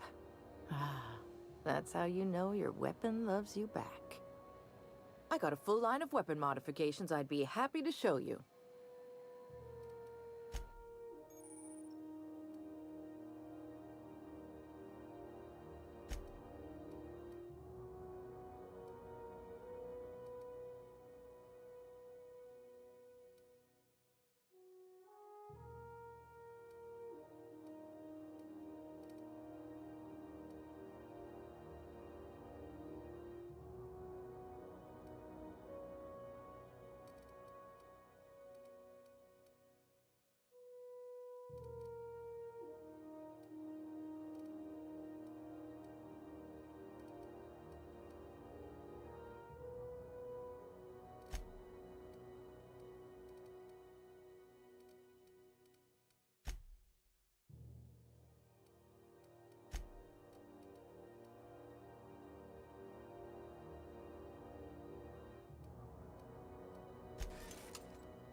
Go back to Byzantium, you gold-plated bastards.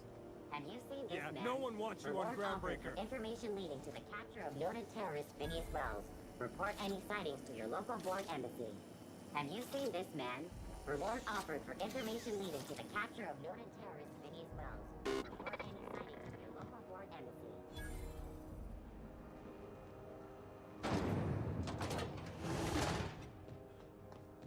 Thought there'd be more machinery. Must be housed on a sublevel. I could spend all day in here and not have looked at half the best stuff. It's all pretty worn, though. Junlei Tennyson. I'm captain around here, but chief to my friends.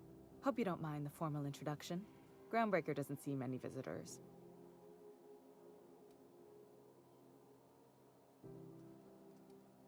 I heard we had someone in impound.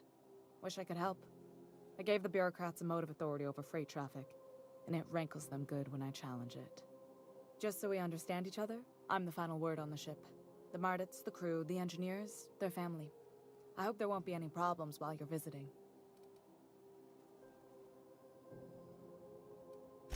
Good. Don't go making trouble, and chances are you won't find any. That's how I like it here. So what brings you to Groundbreaker? I'm curious, even though 9 times out of 10 the answer's just passing through.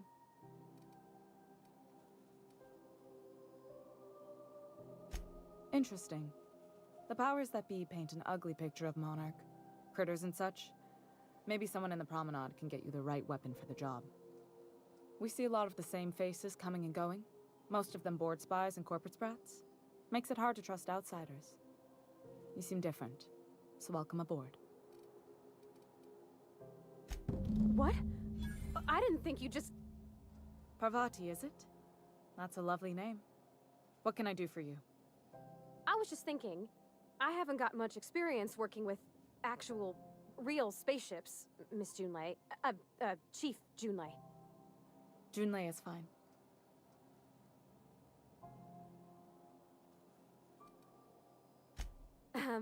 Okay. Since you run a whole space station, I was wondering if... Well, maybe you could teach me some things. I could message you later, maybe? I'd be happy to make the time, Parvati.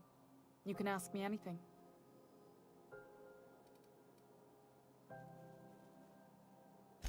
Wow, great! I'll do that then. Messages. Later. Oh, your name's pretty too. I should have said... Sorry. I like it. Honest. Sorry.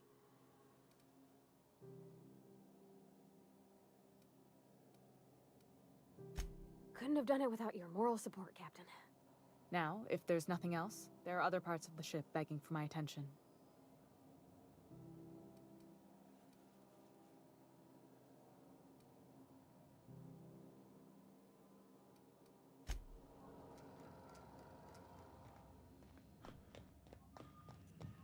This is Halcyon News.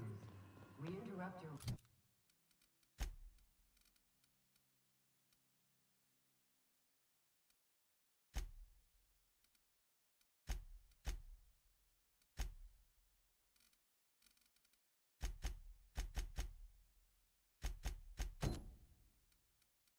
regularly scheduled advertisement.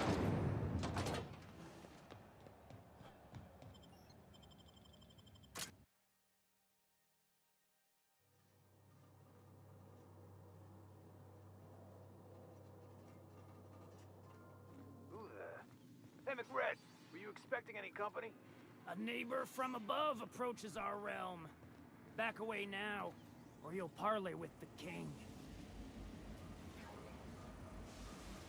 Look at this ripe piece of meat just sizzling on the grill. Yum, yum. Time to feed the flames. It's nothing personal. Promise. Is this what carbon monoxide poisoning looks like? I don't think this deck is too well ventilated. Speaking for myself, Captain, I am not of a mind to be murdered by a psychopath who plays with fire. You came with the crew. Welcome. We got plenty of space to spread out, but only room for one captain.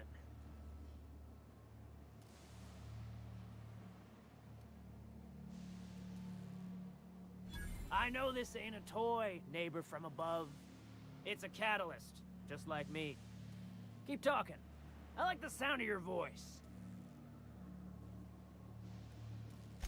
Listen to the fire of those convictions. This one's hungry for justice. Alive or dead? Rare or medium? What's it gonna be? How do you want me cooked, bounty hunter? My flame? Shit. Little flick here got me started on the pyro path. Fine. He's yours. Give him a good home. Don't worry, Mr. McRed. We'll treat Mr. Flick extra nice on account of he's your friend. You call your lighter Little Flick? I'll miss my baby pyro, but it beats losing my head. This court needs its king, and I'm one of a kind. Keen eyes you got there. Zanita gave me this lighter. We had a carnal understanding a few years back, and she wanted me to have something to remember her by.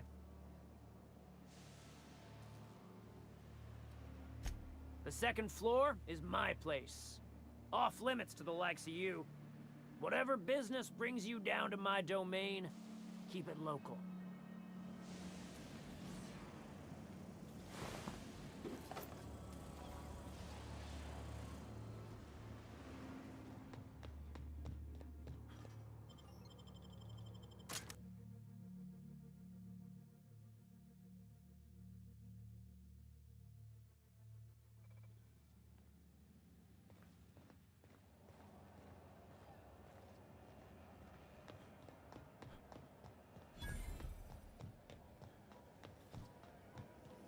C&P chicken and potatoes. At C&P, we Are you know our listening to me, C&P. Mfuru?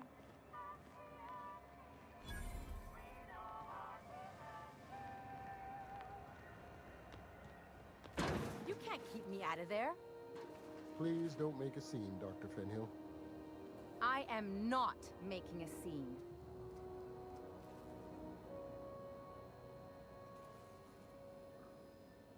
I'm sorry. Am I causing a scene? See, Mfuru? We could have avoided all this unpleasantness if you just let me talk to Jesse in the first place. Let me get one thing straight. Jesse and I are not friends. I just owe her, okay?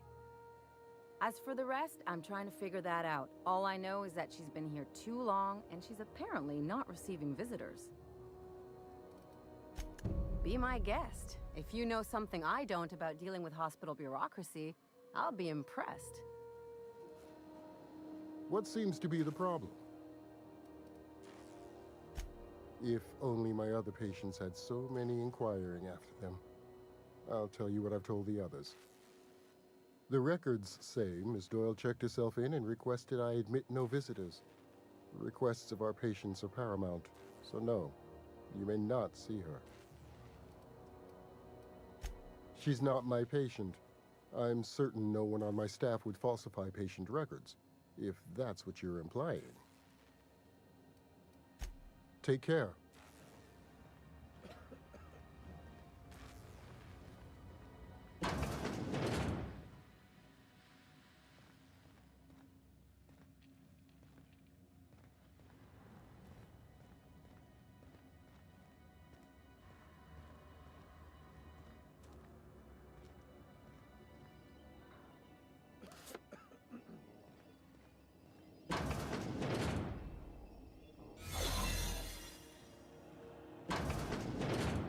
You're sure this is perfectly safe?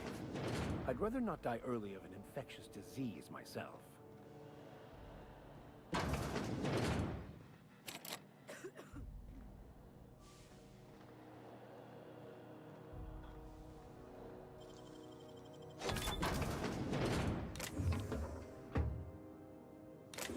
Got it? Inside voices.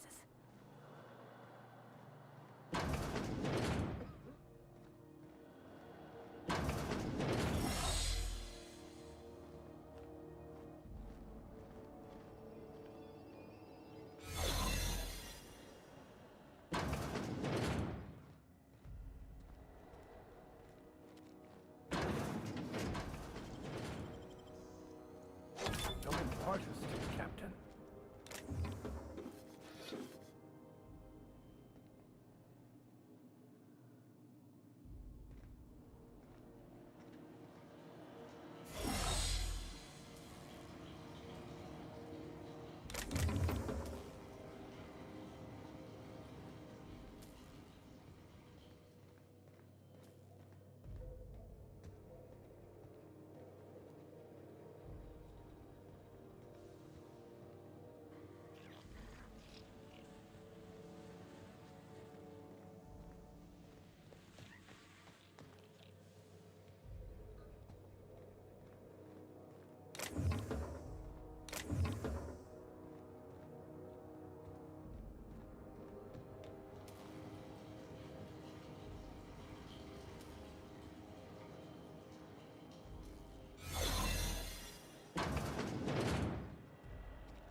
To the last ratted on rotten time.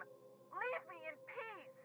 You hull-headed quacks do know that restful recuperation requires not being disturbed, don't you? What? Why? Everything's fine. We're all fine here. No need for her to be worrying her pretty little head about me. I'm just terrible, dreadful sick is all. Got a cough that won't quit and sores all over my body.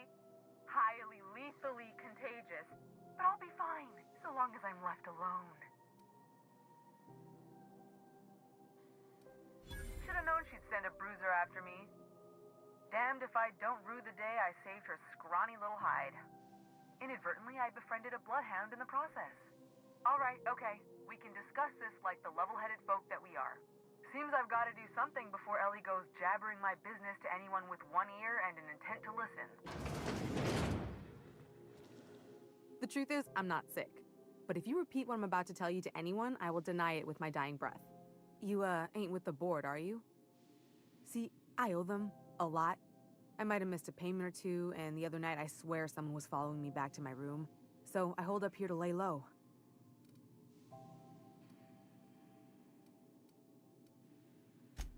What? No, I didn't do anything. I'm a law-abiding denizen of this ship, I swear. Think? No. I recognize a contracted killer when I see one, thank you. In my line of work, that's a skill you develop during week 1, assuming you want to keep breathing.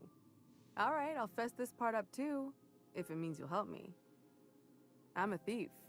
I specialize in particularly high-end and historically valuable items.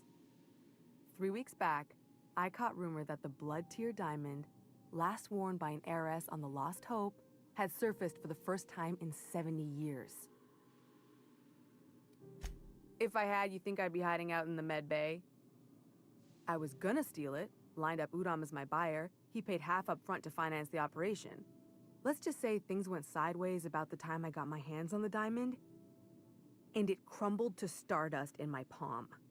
Anywho, I barely made it out with my life, and nary a plan to make back Udom's deposit I'd spent.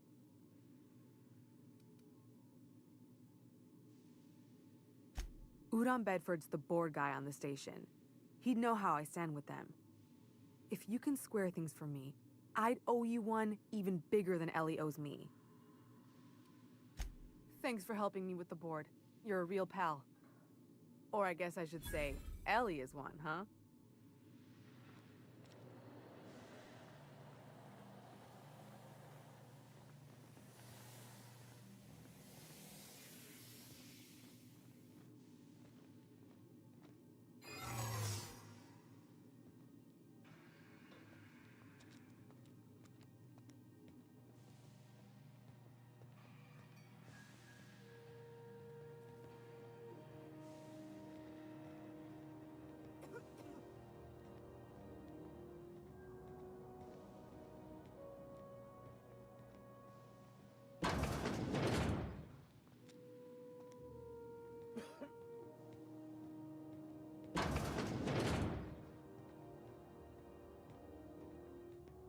What? Whoa, not... What do you think you're doing? Keep your hands to yourself.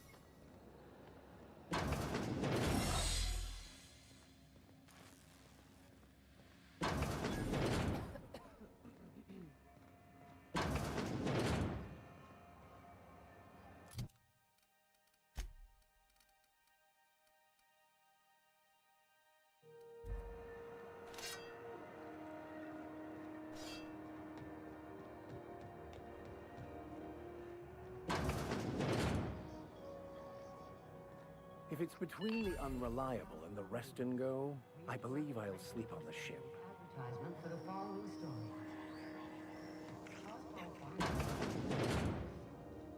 Bless my heart. A stranger come knocking on a poor old woman's door. You here for a particular reason? Or did the neighbors tell you how good my sugar cookies are? Made without a single natural ingredient, or an oven. Just like store-bought.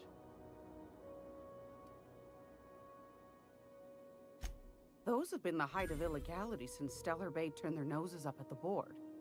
You and I could be thrown to the void just for discussing such a transaction. Lucky for us, Groundbreaker's a free port. We're outside of the board's control. For the time being, at least. Now, I only have the one nav key. And they're hard to come by these days. It won't be cheap. If you find yourself lacking in the bits, I might have an opportunity you'd be interested in.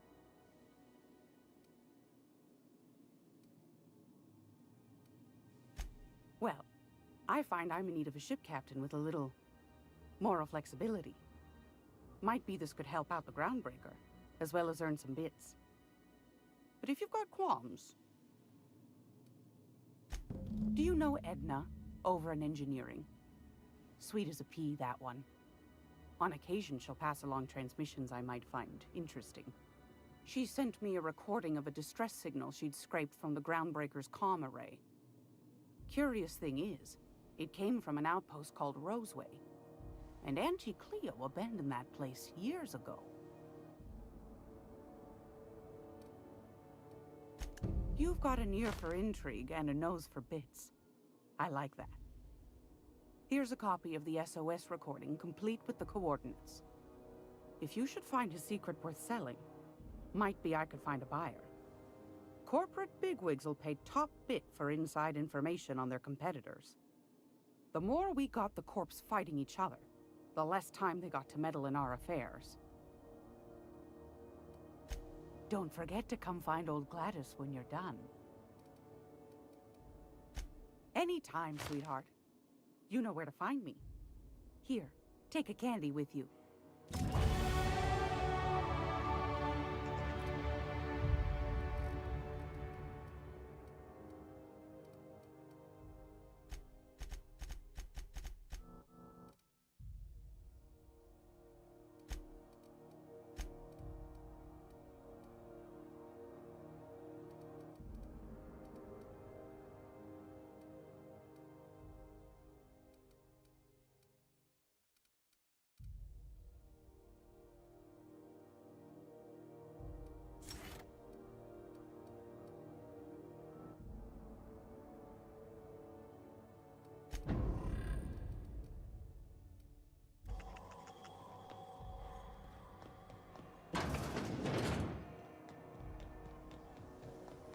Rizzo's long apple cider.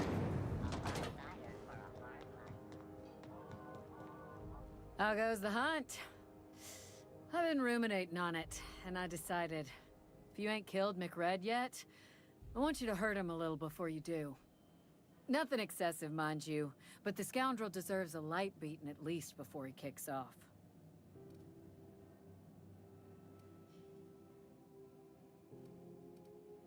Here's the bounty payout.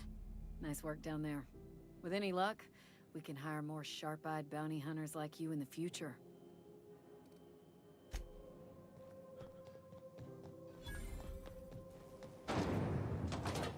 Rizzo's knocked you out long.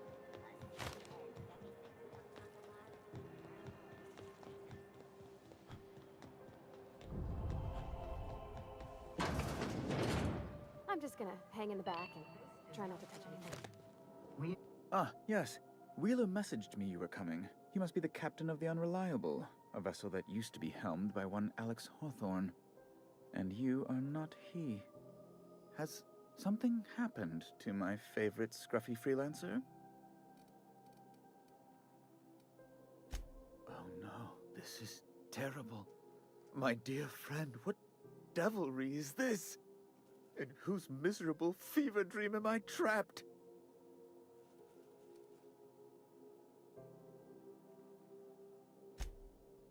Oh, Alex. There were so many arguments we'd yet to have. He was my dearest friend. My only friend. You have his ship, you must know. That picture of us on the promenade, me hugging him, him wincing.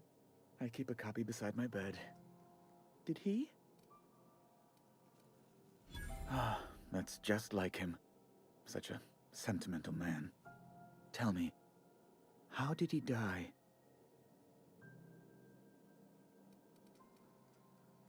No! How dreadful. That was always Alex's greatest fear, you know. Devoured by those fiends. Becoming one with their droppings.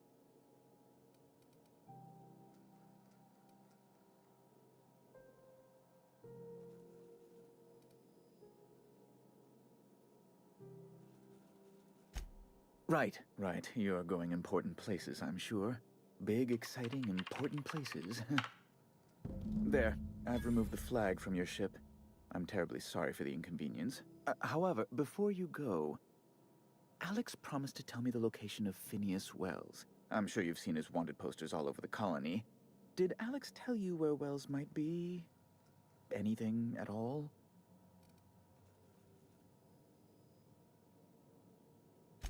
That's... well, that's just terrible news. Law, what am I going to do now? The board will have my head. Oh, I'm sorry. This is terribly unprofessional of me. Is there anything else I might help you with?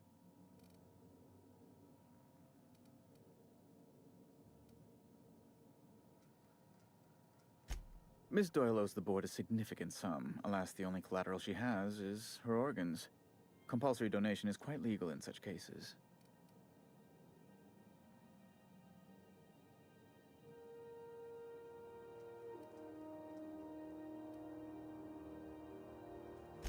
Kind and efficient. Can't say I disapprove. Although, seeing as this woman isn't a member of our crew, it'd be nice if the price weren't quite so high. I think you may have underestimated the size of Miss Doyle's debt. If you'll look over this itemized bill.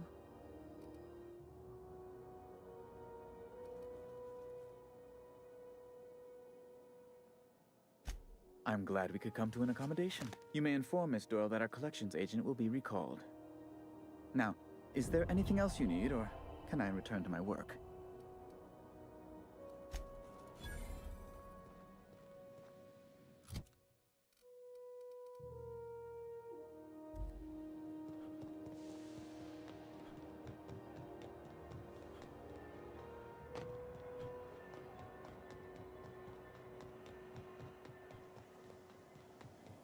Rizzo's Purpleberry Fudge. A soft, sour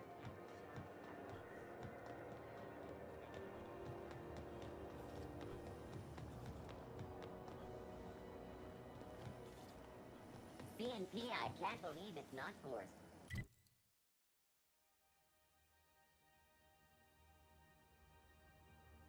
It's unbelievable how good it is.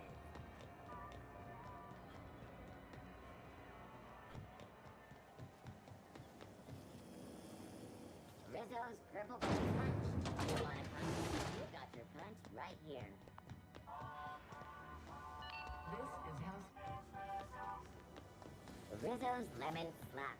Slap your whole family tonight.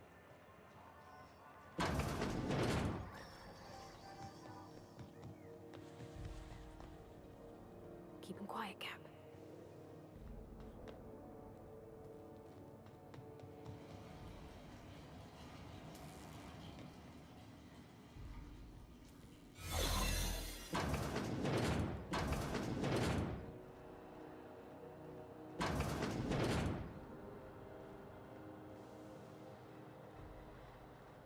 Got word from Udom, from the hitman who trailed me the other night.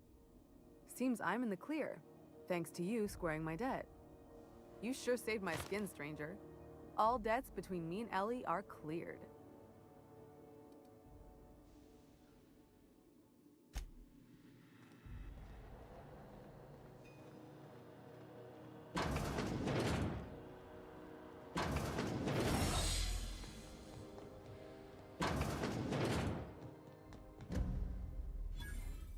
The good news came through the wireless. Looks like you paid my debt to Jesse. I guess that means I owe you now, right? Tell you what, I'm a little short on bits at the moment, but I'm a decent scrapper and a better-than-average sawbones. If you're looking for a medic, I can work my debt off.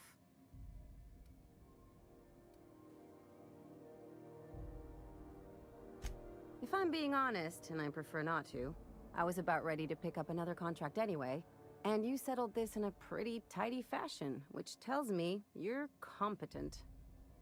But we can say I'm repaying the favor if you prefer that version. You won't be sorry. Though it looks like you've got a full roster already. Time to play favorites, Captain.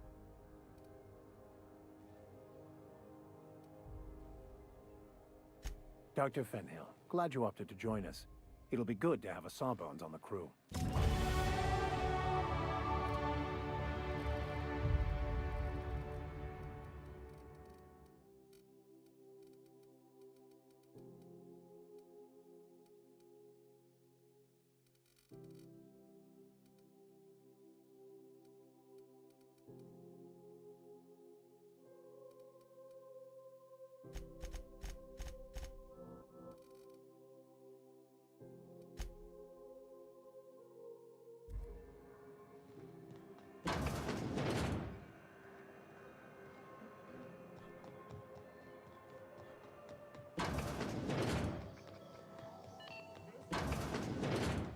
If you're here for this week's magazine club meeting, you're a touch late.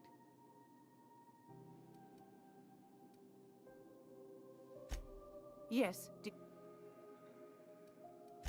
any time, sweetheart.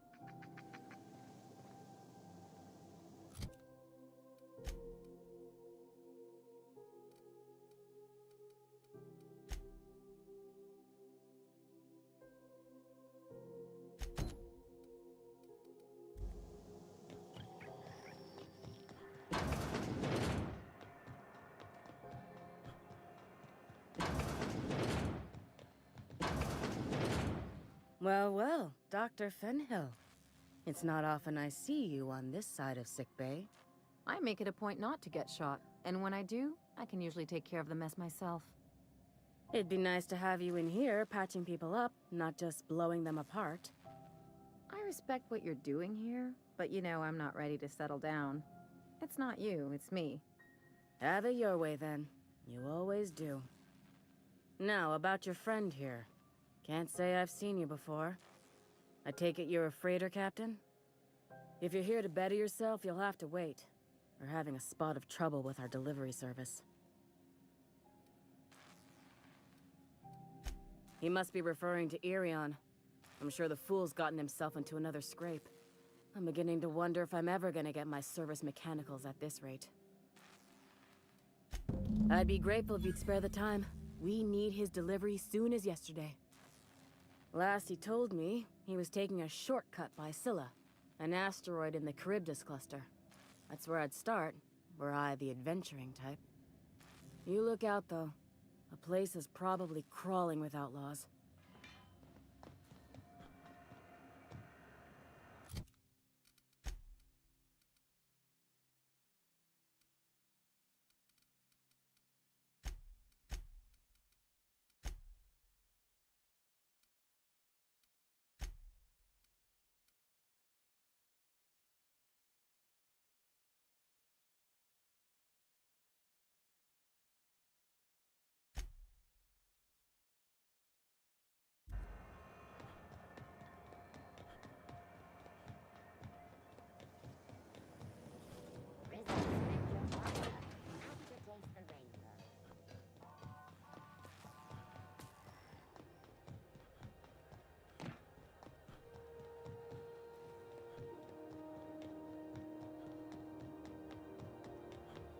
Hey, you got a second? Hey, we don't know each other yet, but I'm Felix Millstone.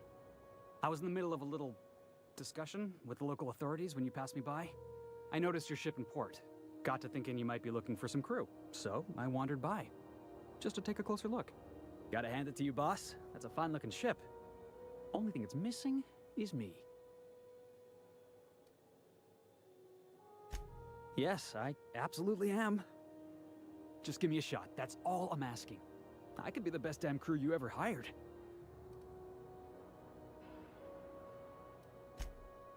Wow. You don't know how long I've been waiting to hear that. Thanks, boss. You're not gonna regret this.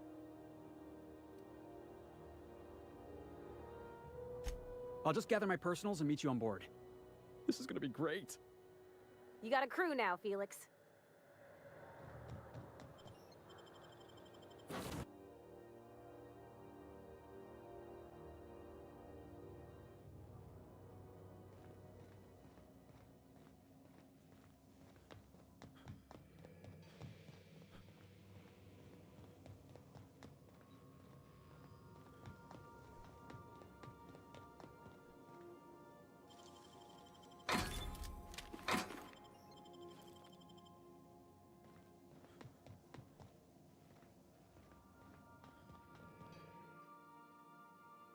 Hey, Captain.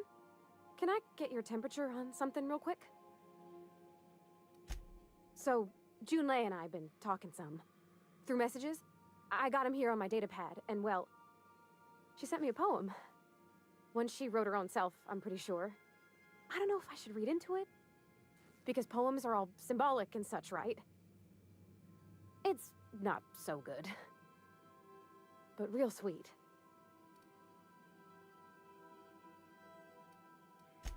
Oh, law. That's what's got me spooked. I don't rightly know. It's about this engine that's been shaking itself apart. Then this lady mechanic comes by and lays one hand on it. The trouble goes away. It sings. I don't want to get too hopeful, but I'm wondering if maybe she's the engine and I'm the lady? It's a real romantic poem. It made my chest hurt, kinda. I don't know where it's leading yet, or if I'm misinterpreting. I'm not much interested in physical stuff. Never have been. Leastways not like other folks seem to be. It's not that I can't, I just don't care for it. It's been a problem in the past. The folk who wanted to be with me back in the Vale, they said I was cold.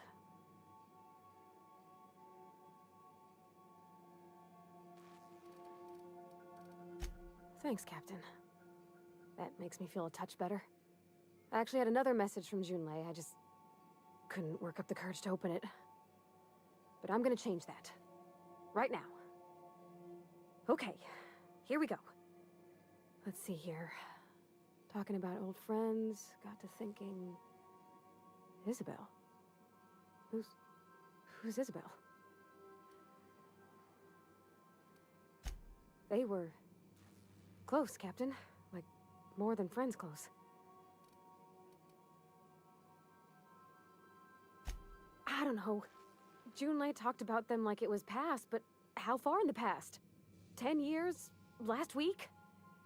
Captain, I'm feeling all mixed up right now. Could we maybe head to the Groundbreaker? Get some drinks at that bar there? The Lost Hope?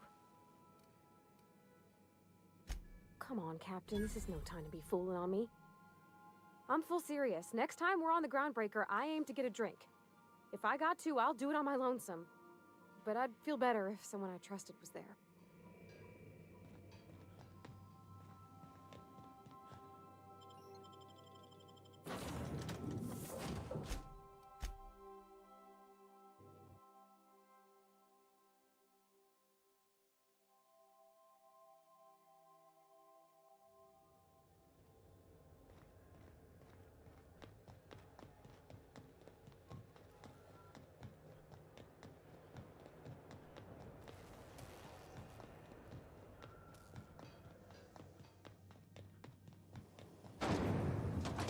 Rizzo's Purple Berry Punch. You want a punch? You got your punch right here.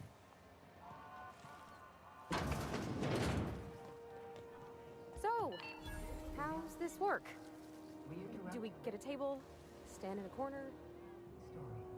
Hey, Ellie. Having your usuals? Not today. I'm on the job. Never thought I'd see the day. Seeking relief from the heat?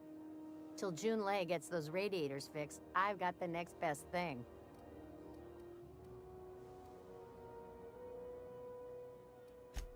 The radiators, they're fucked 10 ways to Sunday. And we're all sweating buckets wondering when the powers that be are gonna get around to fixing it. It might be your thermal control system's busted. That can happen if it's not tended to from time to time. I don't really care what the issue is, kid. I just want it fixed. Sweat's starting to make me chafe in places I shouldn't be chafing.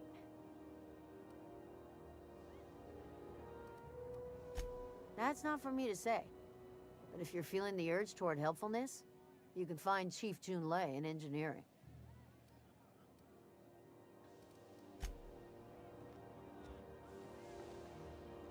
Okay, so... what are we drinking? You're the expert? Oh, and don't worry on the price. I got this. Let's just do it proper.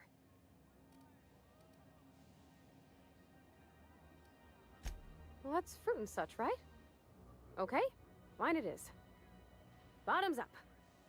Good choice for getting sloshed when you want to act fancy about it. Wow, this is really kind of nice, actually. Who'd have guessed old fruit could taste so good? Oh, Captain. I'm pining for Junlei something fierce. What am I doing?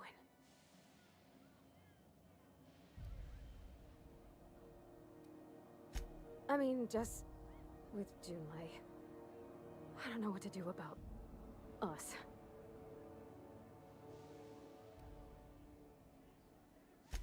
Well, she talked about another girl, right? Isabel.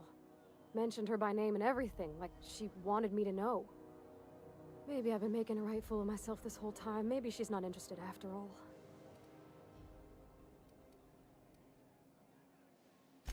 It was real long and rambly. She was telling me a story about her dad, how a lady named Isabel did all sorts of things to try to win his favor. This Isabel lady never quite managed to get her dad's approval, but they carried on anyways. Made something good out of a bad situation.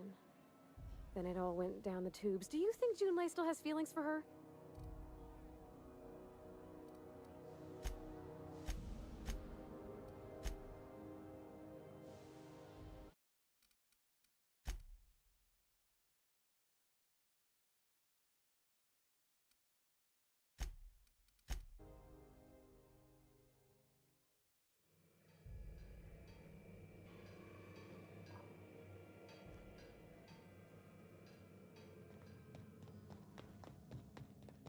Remember that you are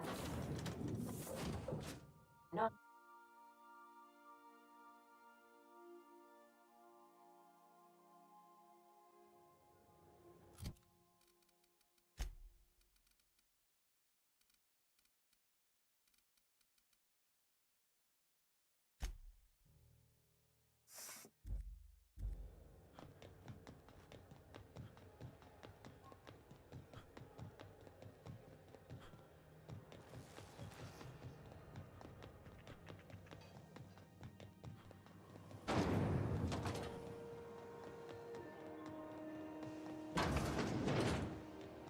So, how's...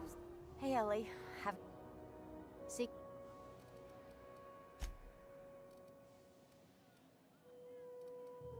Could... All I...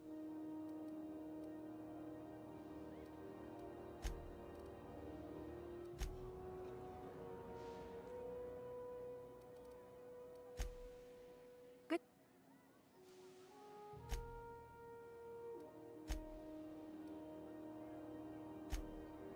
Then it all... I just got a lot of feelings, Captain, and they're all climbing up my throat. I need another drink. Right now. Before I lose my nerve.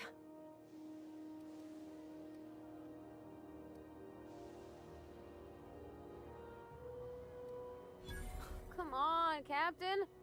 Okay. Aw, this was... Shush you.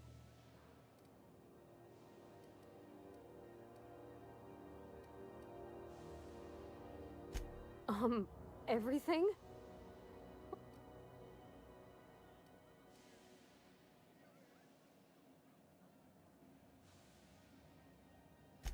Don't you tease me in my moment of... That's...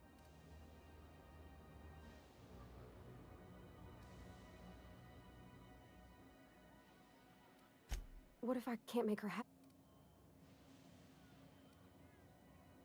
Yeah. Gosh.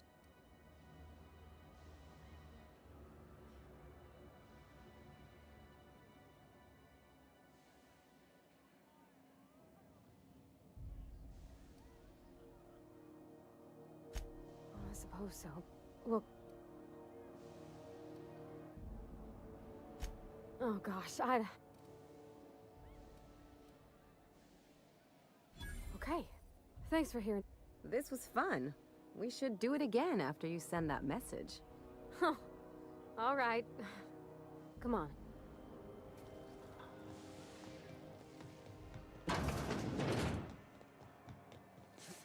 Rizzo's Purpleberry Punch. You want a punch? Enjoy your punch right here.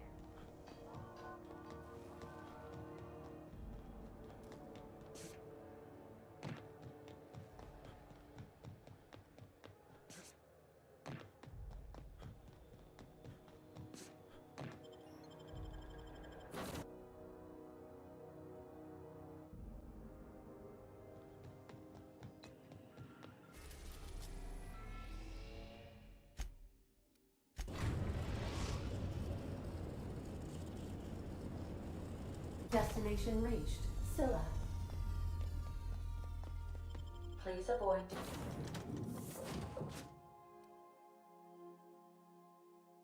damage.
Got another fighting me.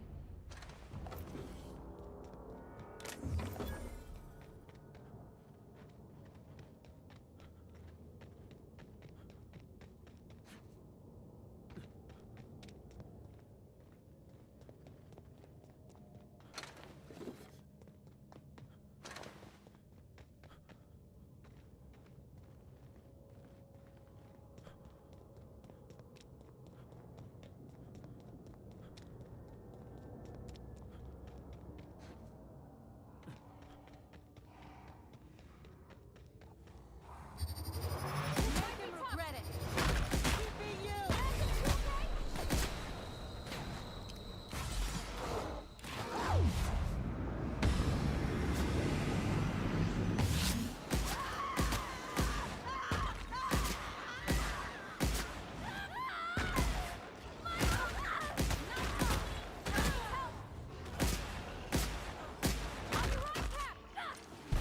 Too strong.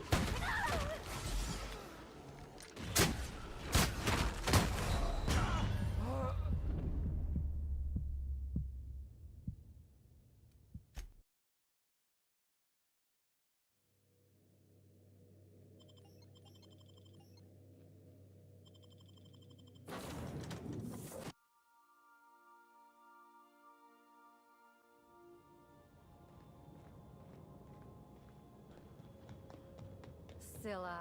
No laws, no lines, and a whole lot of guns. I love this place. Looks like they started terraforming the place, but gave up halfway.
have to shoot me down if you want an autograph. Shut up now, and you might get out of this alive. Can we hurry this up? I want that ship gutted before the primals find us.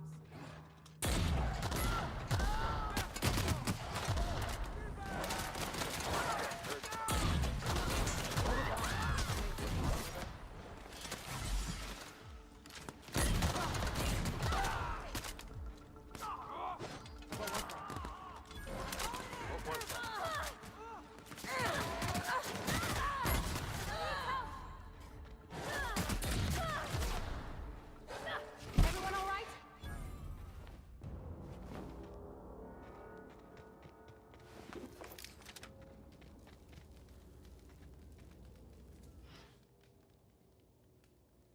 Tremendous work, friend. Here I was readying a daring maneuver, and you've come and saved me the trouble. Why does that sound familiar? It's Ellie. Excellent timing. Hello, Ellie. What a pleasure it is to see your sparkling beauty in this barren waste. It's Dr. Fenhill. I certainly know his ex-crew. Mostly from the operating table. I've probably seen more of them than he has. How cruel you are.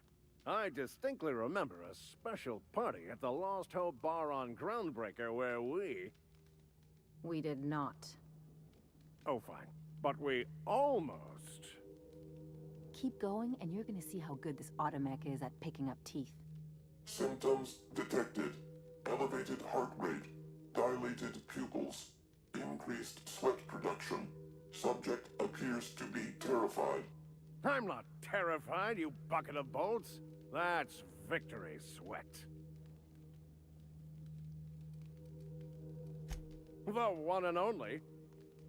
Wait, who's asking? Wanda didn't send you, did she? I swear, land on Groundbreaker even a moment tardy, and that busybody's already been up your ass an hour. You tell her these automechs are coming, and sending a hired stooge to rescue me from certain peril only furthers my delay. No offense. Magnificent. And do please give Wanda my chilliest regards. And farewell to you, dear Dr. Fenhill. I trust I'll see you next I find myself on the Groundbreaker. You'd better hope not.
Destination reached. The Groundbreaker.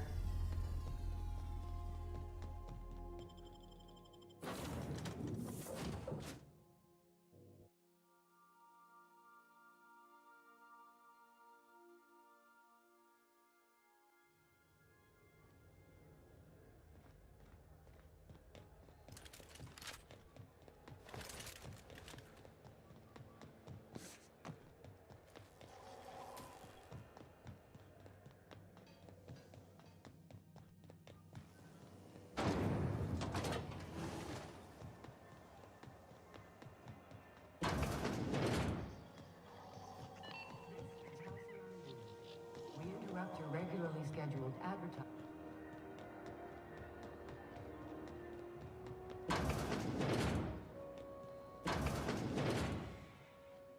Were I a gambling woman, I'd wager you're responsible for my mechanical safe return. I can't thank you enough.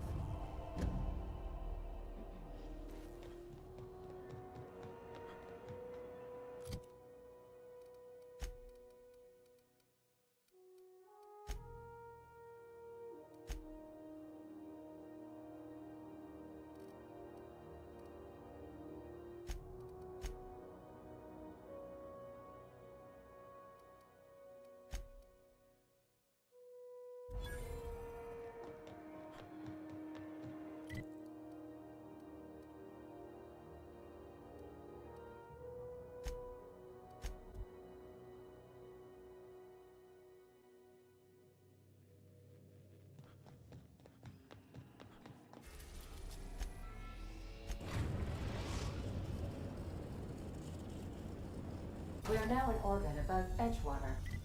Captain.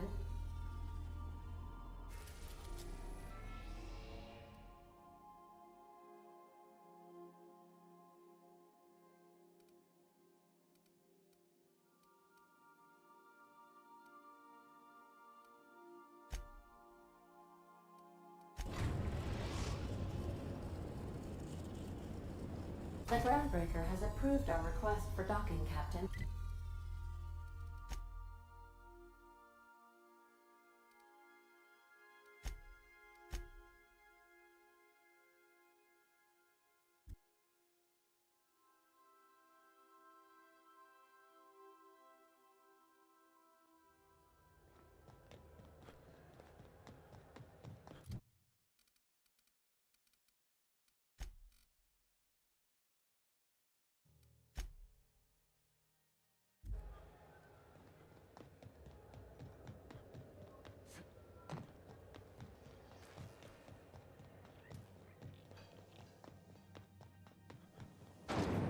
Rizzo's Purpleberry Fudge.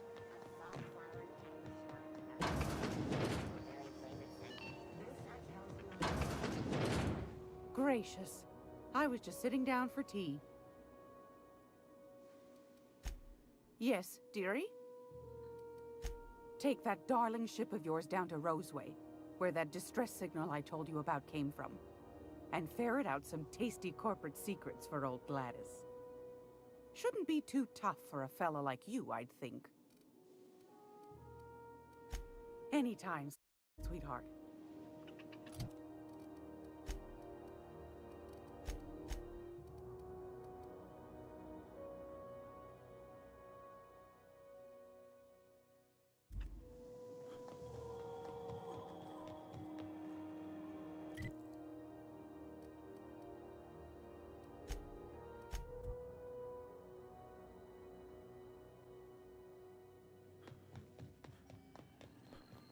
Welcome back, Captain.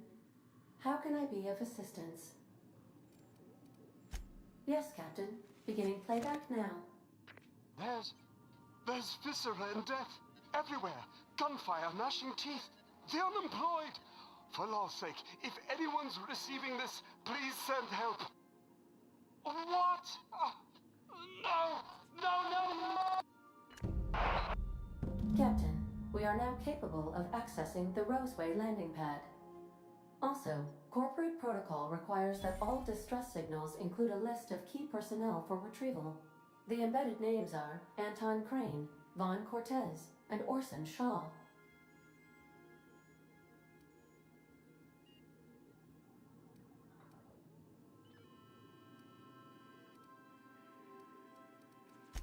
I'll be here.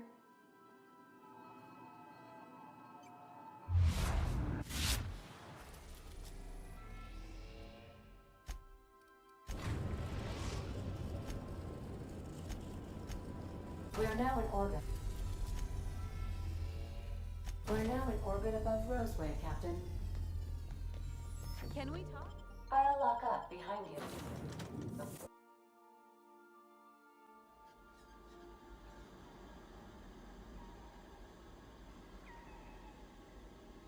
We gotta talk.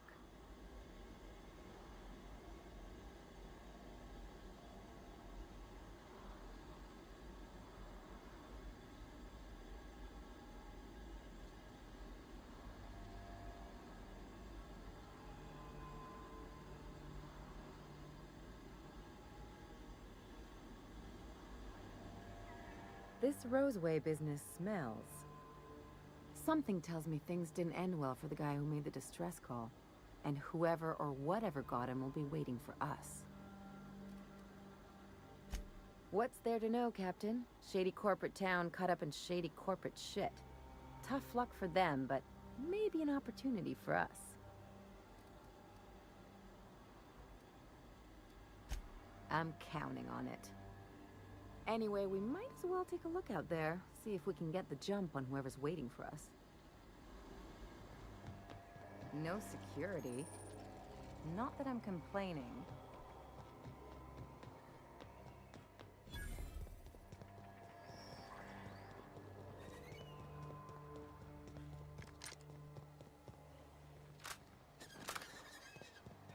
Hell of a welcome.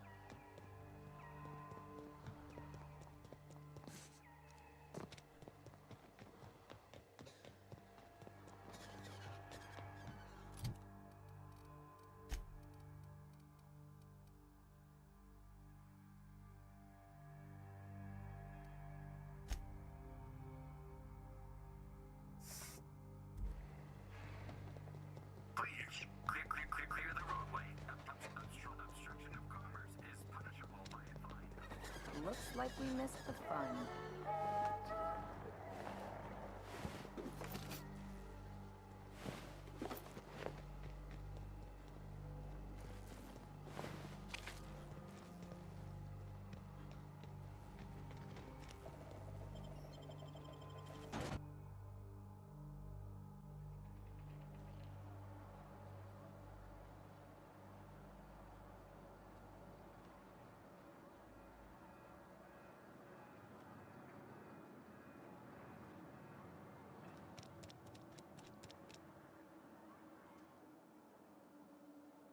I done had enough of this shit. I'm just the fucking tarmac guard. No one said nothing about fighting no raps. Alarms went off, raps broke loose, and I hightailed it in here to get a wall between me and them beasts. Scientist, name of Anton Crane. Someone said he's panicking inside the comm center. Forget I said anything about that. Oh, before I forget, Anti-Cleo's makes the best pharmaceuticals in Halcyon. Better than nature. Not like that crap Spacer's Choice peddles.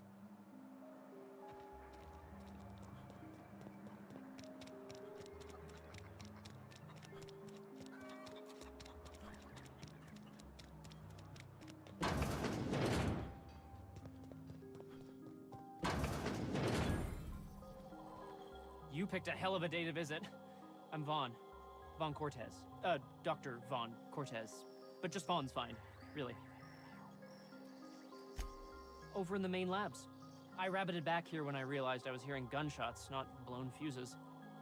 We've been cooped up in here, I don't know, hours? Too long.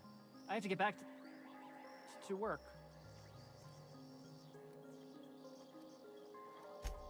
What? I mean, we're surrounded by hungry raptidons. Who wouldn't be? Am I right? Look, I don't want to go back out there, but there's a thing I gotta do. I had to leave an experiment running at the lab. Something I've been working on a long while. Something that could really get me ahead. Know what I mean?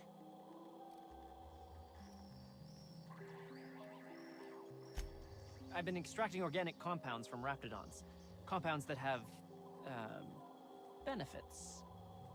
Extracting how? No, wait, maybe I don't want to know. In certain social situations. Personal situations. Where you might want to, enhance your charisma. Oh, he's making enraptured, Captain. An aphrodisiac. Wrapped musk is the main ingredient. What? No? I mean, yes, I'm getting the musk. With Monarch embargo, the price is sky high, but I'm not making the drug.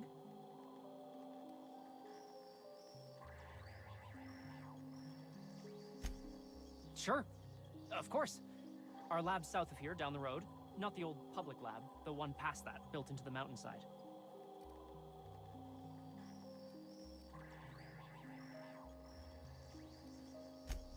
The newer lab is built for, more sensitive work. We mostly use the old lab for storage these days. My equipment's in the lower levels, way in the back. I have a big room all to myself, dissection tables and whatnot. It should have been running this whole time. Just grab the results and bring them here.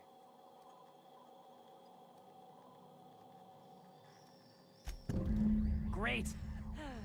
This is really gonna save my ass.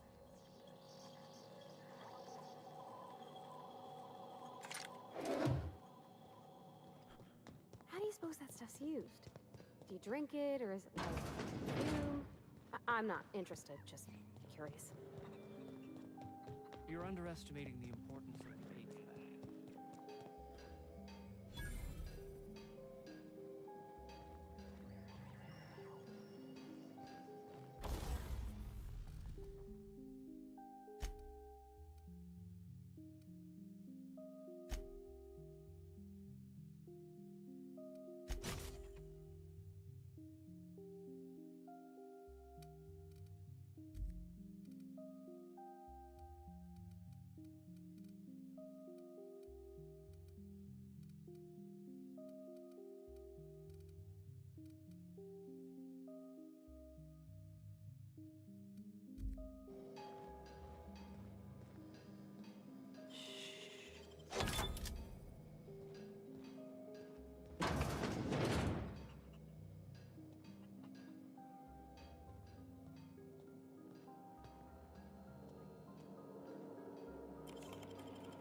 I got 500 bits on the Darlings taking the finals.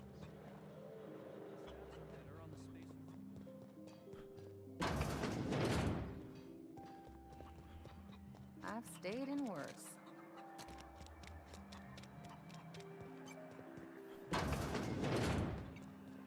If you've come to end my life, let's be on with it.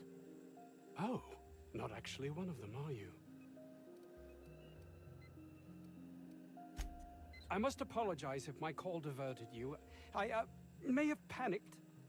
Everything's under control now, though, truth be told.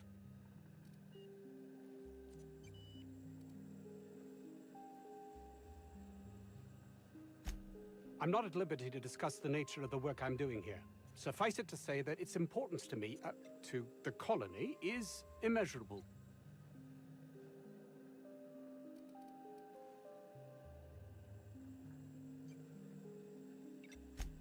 More often than not, seems I'm the only one who sees the opportunity here. A ticket to the good life once my research plays out. Byzantium. Recognition, money, proper facilities. No more uninspired dolts like my associates here. And might you be the sort of person who's, not averse to risking your life, if the pay were right? Hours ago, a group of vicious malcontents fell upon us, shot up our labs and loosed our research subjects, the Raptidons. If those cretins get their hands on my research, well, they'll need not kill me.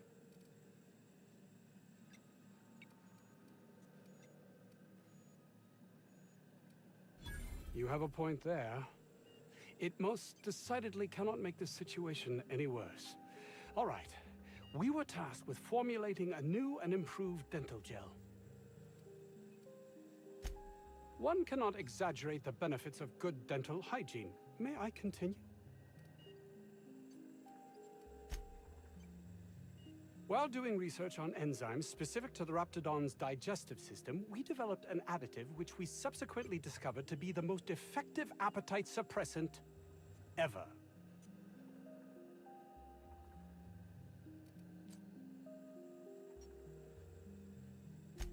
Not just any diet toothpaste, the ultimate diet toothpaste.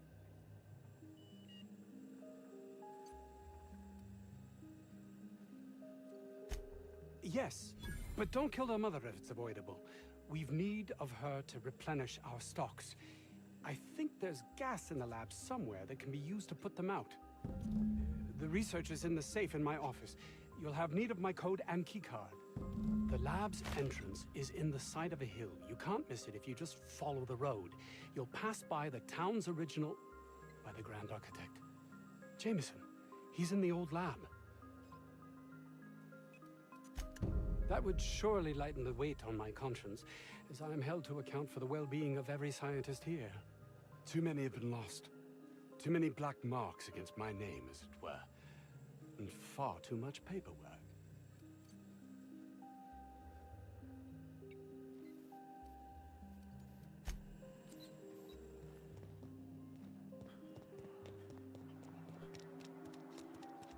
"50-bit says this guy's already wrapped fodder." Ah, outlaws, I assume. Do me a favor and let me finish this, will you? And then make it quick, please. Oh, you aren't with the outlaws? Who are you then? Oh, well, good luck. Now, if they got the carpet in here, it's just a matter of arson, you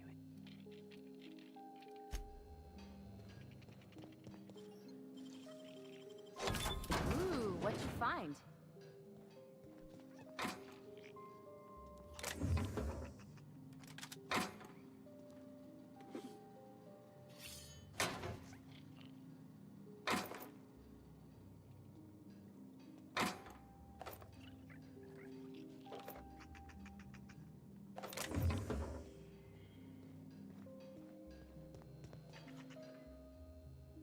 Another outlaw? Oh, what would... I was brought in to study... They are insatiably hungry, absolutely impossible to control in any fashion, and indeed appear to be powered entirely by hate. No amount of studying will enable us to control them, or even slightly sate their aggression. Indeed. Now that you fully grasp the gravity of the situation, I wonder if you might do me a favor. I left schematics in our storage facility. As far as I know, the security commander hasn't found them yet. I admit I'd feel better were they returned to me. Say, you wouldn't happen to have a tube of thermal paste on you, would you? Blast. Well, good luck. I hope I see you back here in one piece.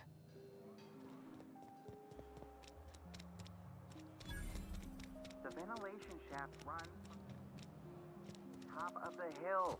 Over the garage. Oh boy. I don't think I'm ready for another bar crawl, Captain. I don't need to do it myself.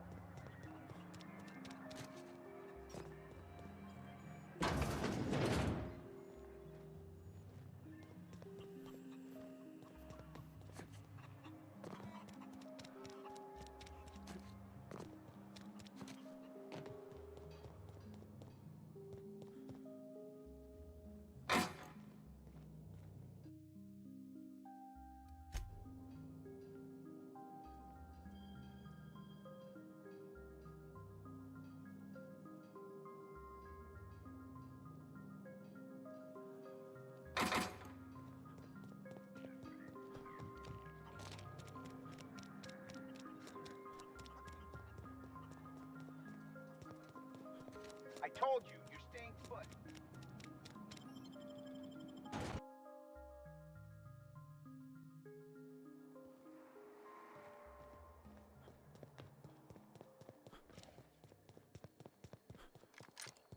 Take your best shot, asshole!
Looks like a great spot for an ambush.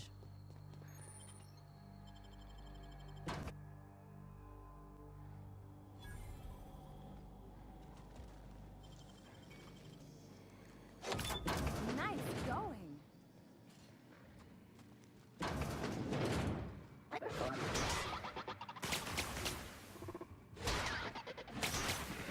Now switching to garbage disposal mode.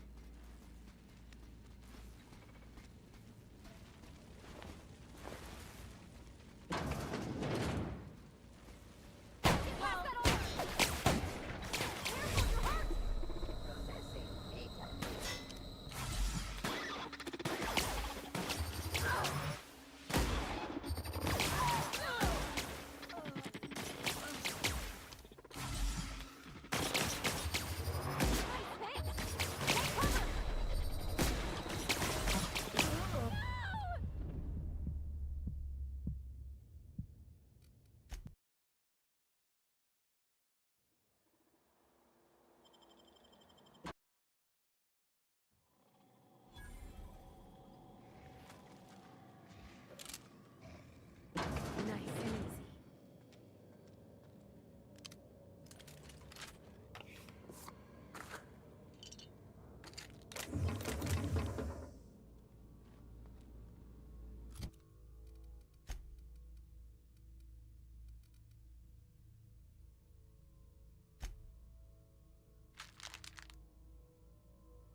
shuts him up first. How the... Wait, I know you. You're responsible for the Emerald Vale fiasco. How the hell did you get in here?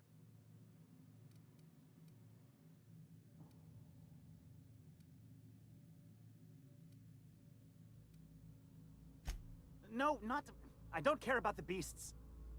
I care about the front door. This is an egregious breach of protocol.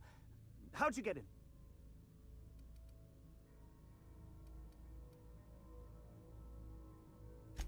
Damnable beasts.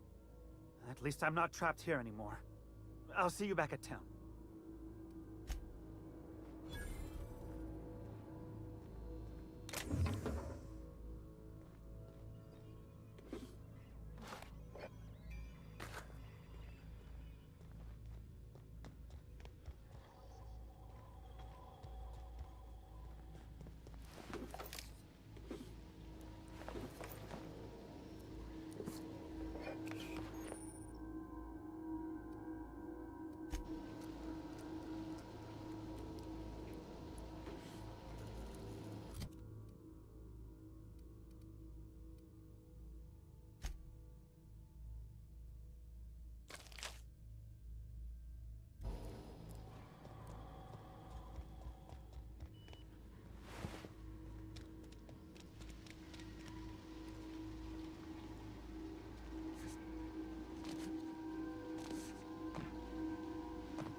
If they didn't want to tempt us, why'd they lock it up?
got the drop on us.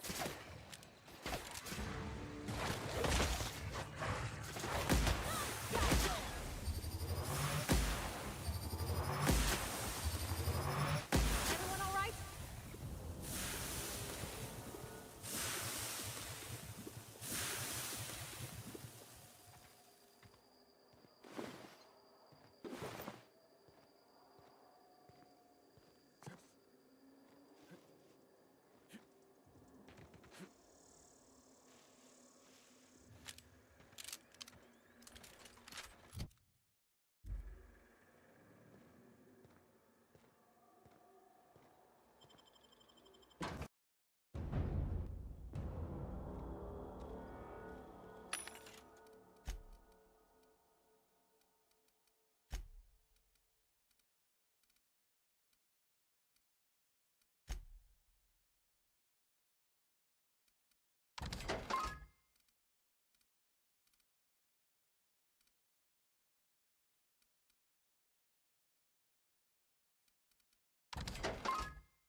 All this fresh air is making my nose itch. Make him regret it. You got him!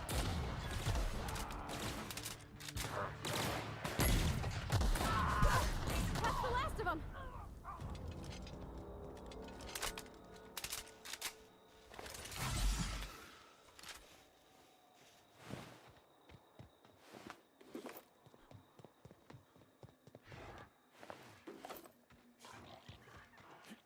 We didn't have any. They're on us.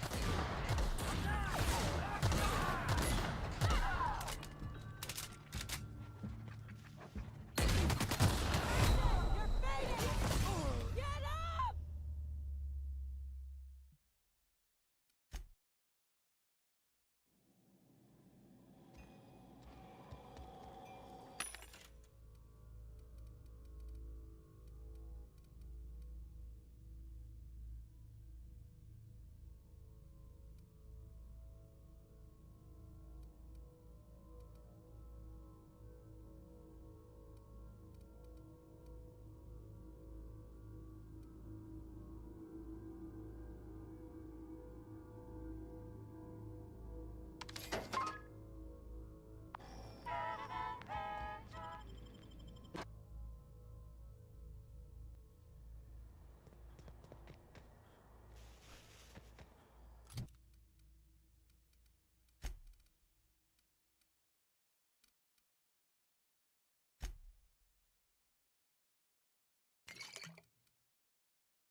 All this fresh air is making my nose itch.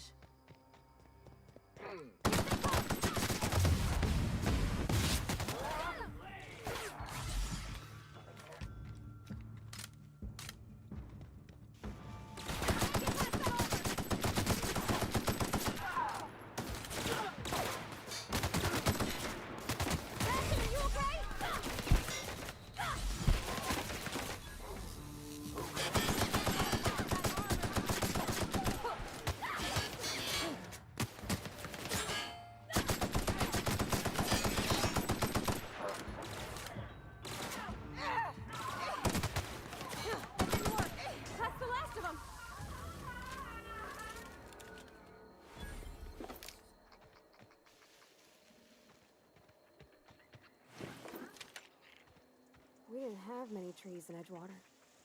Seems a shame to cut them down.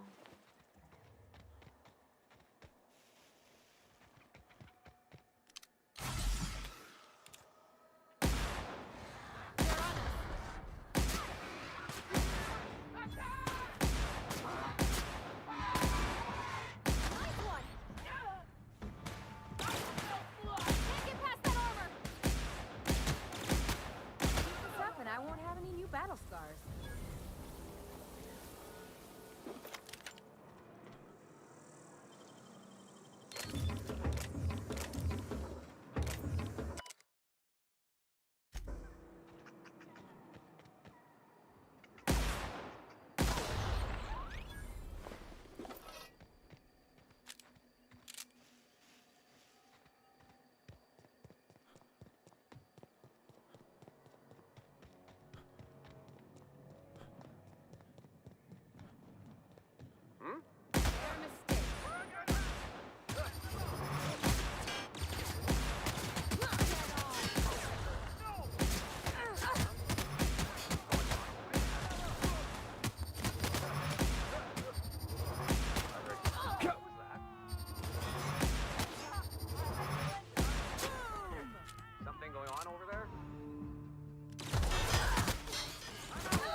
We're just gonna walk in? I mean, it's a secret right on it. The real covert labs don't gotta advertise it.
Who the...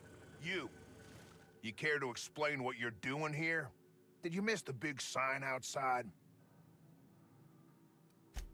That I am. Name's Porter. If Doc Crane did send you, I'd be glad for the help. Bad news is, we haven't been able to clean these outlaws out of the lab. Good news is, they haven't been able to escape, neither. For now, I reckon they got no backup. On the other hand, we don't neither.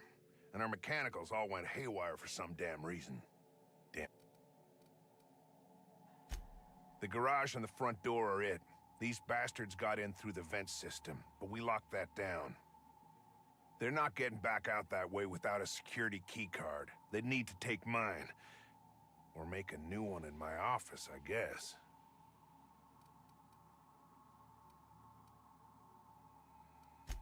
Why you want to know that? One level down across from the cafeteria. But I locked it up, and I got the only key card. To get in, they'd have to blow it. We'd hear. Organized crew like this, they probably got somebody to do that. You got a point. Better to be safe than shot in the back. Who, me? Or you mean the lab in general? I'm in charge of site safety engineering. Most days that means making sure folks don't run in the halls. You can have it. Out here you can still see the real planet, not the bits of Earth we brought to pave over the wilderness.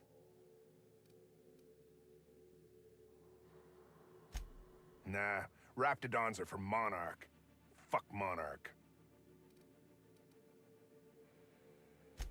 Soap or something? I don't know. Years back, they made antibiotics.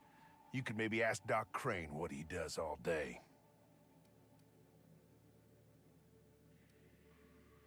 Oh, the pay ain't much, but it's never been about the bits. I like Roseway. You've got nice views and more sprats than people. What's not to like?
Huh.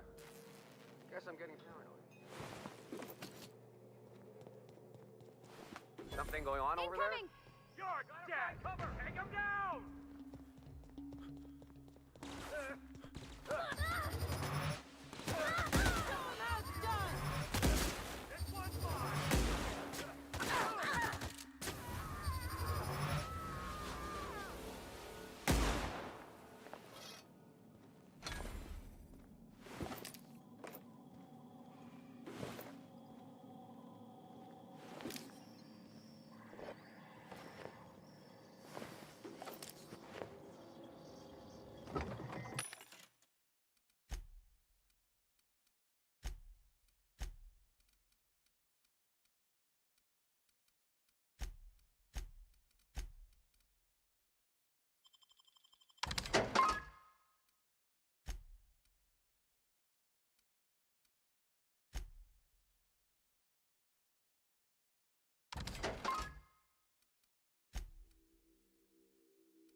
Fetch me that.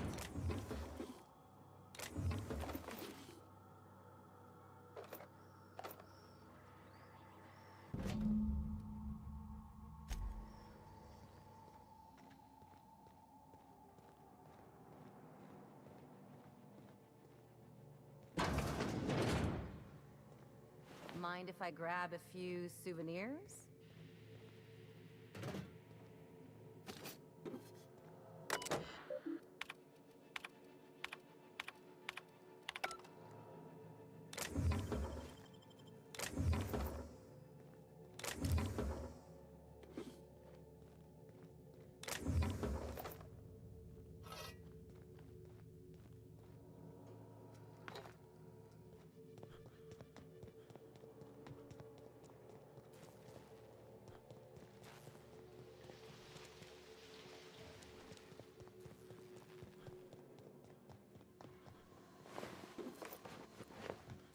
Hey! You! Oh, good. You're not shooting at me. That's a start. It's been a bit of a day, so I'll get to the point. Yes, I have Crane's research. No, I'm not giving it back. Sorry to disappoint you.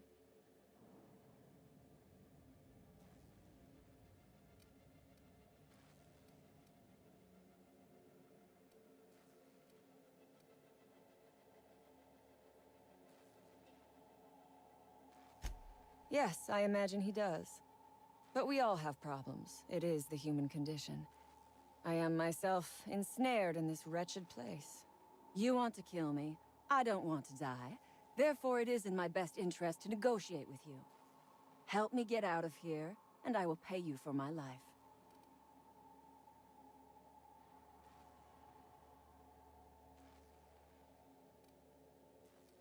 The first thing I need is a key card to unlock my door. Then I'd need you to clear me a path out of here. There are 2 ways out. The quickest is through the front door, but Cleo security's bottled up in there. If you don't want to shoot them, I suppose you could talk to them.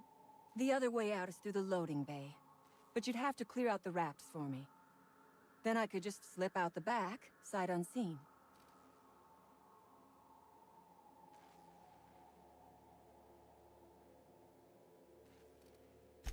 You might be the first stroke of luck I've had all day.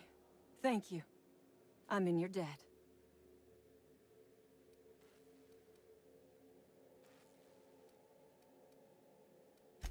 Take your time.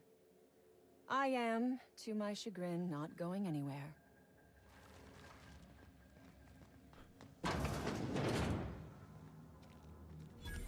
Reminds me of medical school.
Look at how big she is.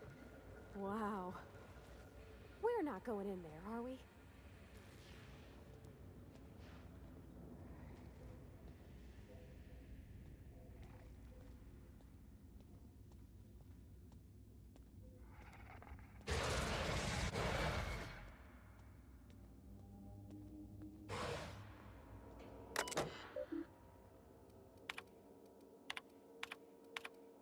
Keep him quiet, Cap.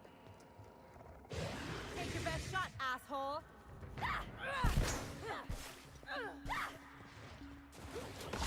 I'm coming! That does it. Time for a drink? Get it off!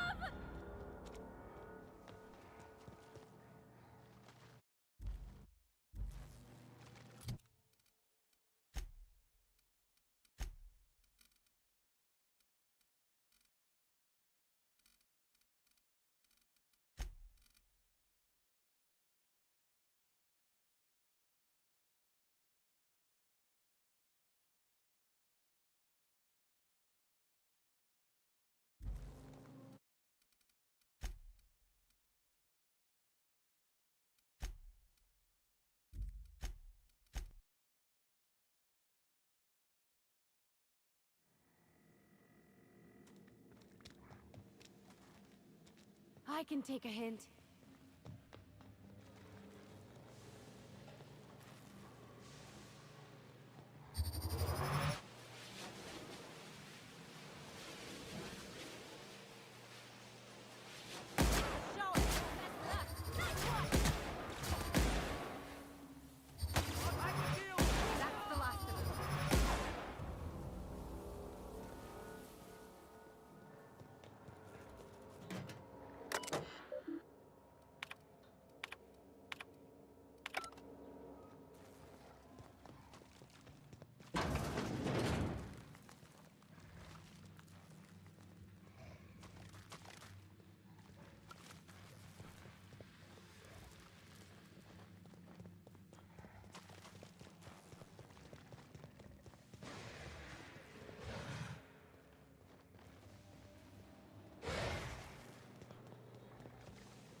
I would ask what was on your mind, but the answer is obviously me.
Oh, look at how big she is.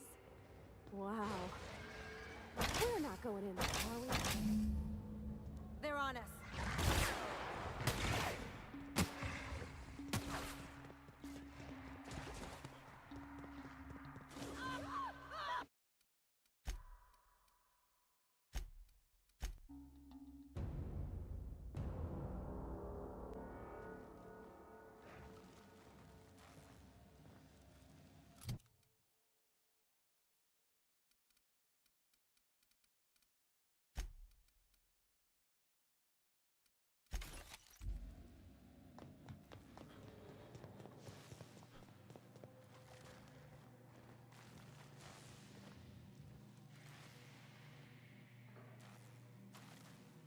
On my way. You got it.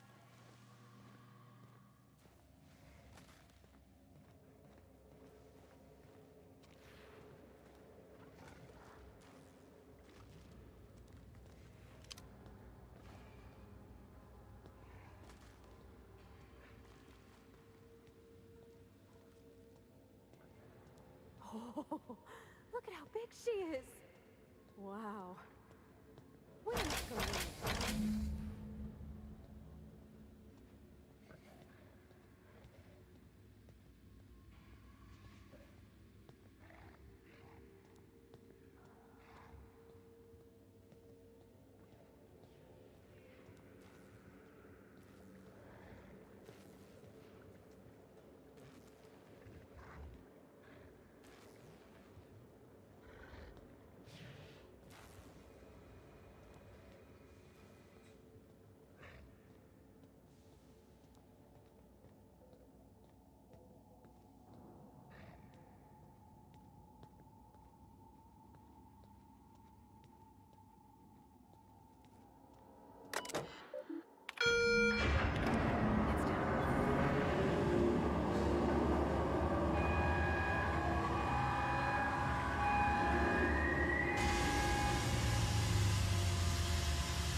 You damn turncoat.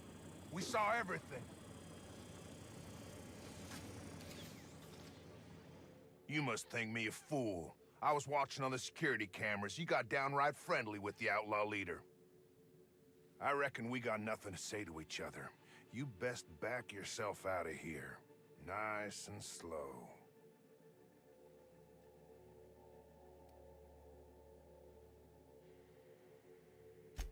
You got 1 minute. Starting now.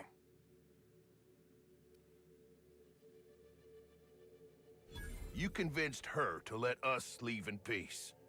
Listing the ills we've been done ain't exactly putting me in a mind to compromise.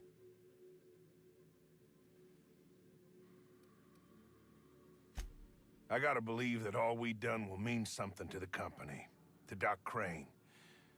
That effort will make up for mistakes.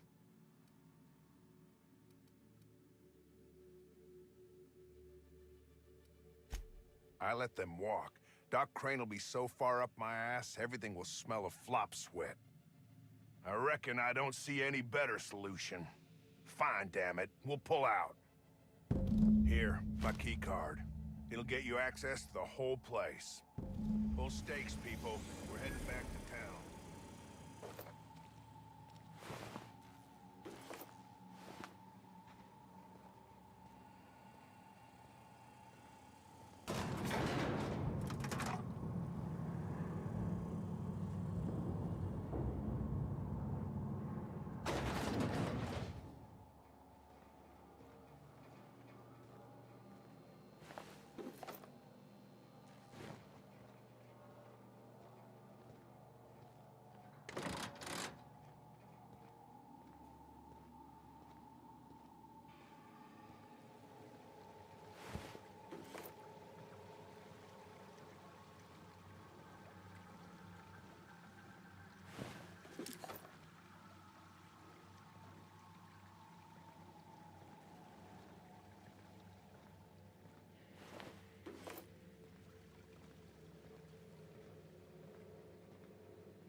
Finally. I've never been so pleased at the sight of an open door. Please tell me you've cleared a way out of here.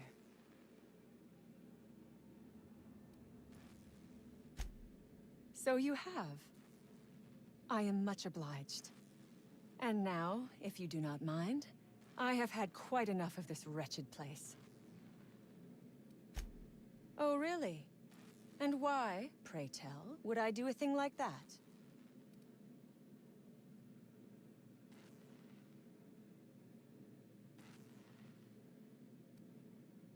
Don't give me that look. You have made your point clear enough. Here, take the damned research. Tell Crane I hope he chokes on it.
You don't shoot, I won't shoot.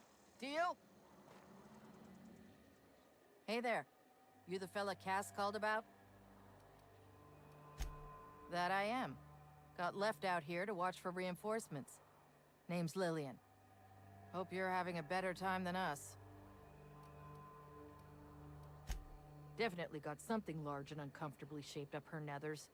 Yammering on about rights and privileges and what all. I'm like, lady, just sing out when you want something shot. Leastways, her pamphlets make good kindling. I've had better. Lost some things in a dust-up. But I didn't get eaten like some of our crew. Got that going for me.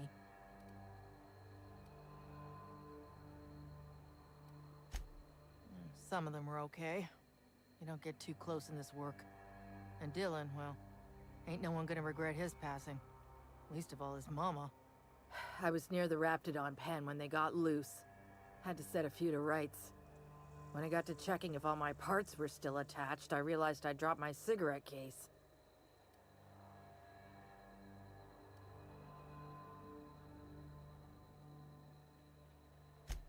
I look busy to you? It's surrounded by pissed-off Raptidons. My mama didn't raise no dumbasses. This was a Spacer's Choice commemorative case. Some promo for Founding Day they did back in, I forget the year. Worth decent bits to collectors. Wouldn't hurt to do her a nice turn, would it, Captain? An outdoor Raptidon pen yonder, past the main entrance. Well, only knows why they're breeding the damn things.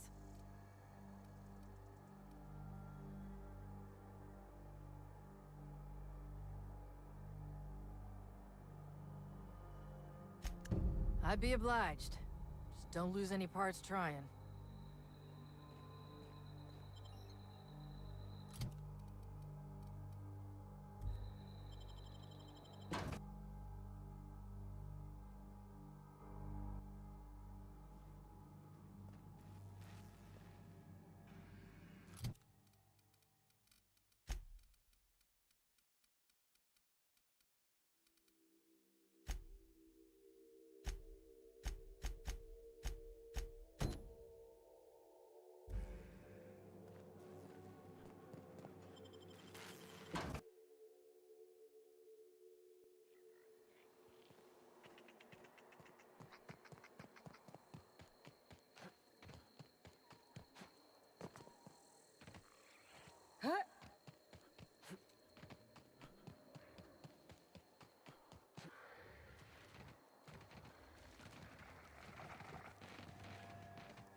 Finders keepers, Captain.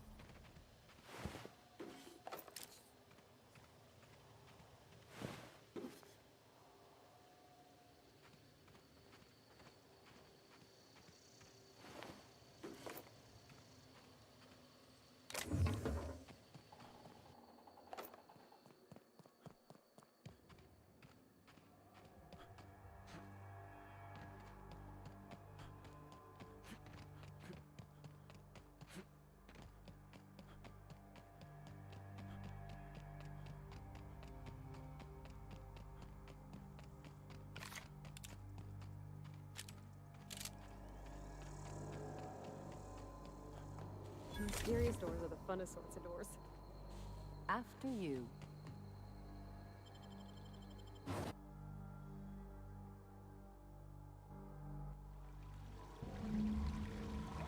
Smells like they got a backup somewheres. Maybe at a Fatberg. Oh, nasty.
Seriously, don't get yourself killed.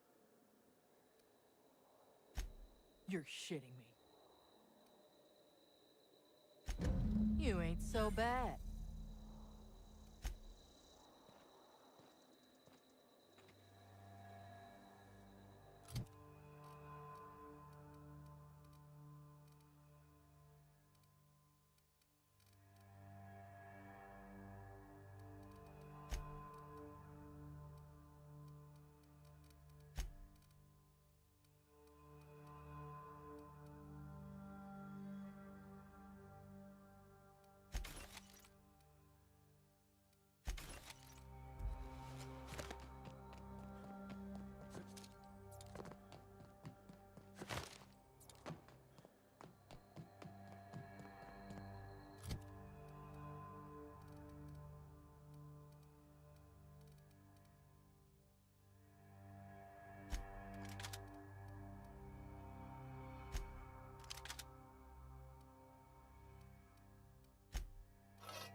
you wonder about their labs.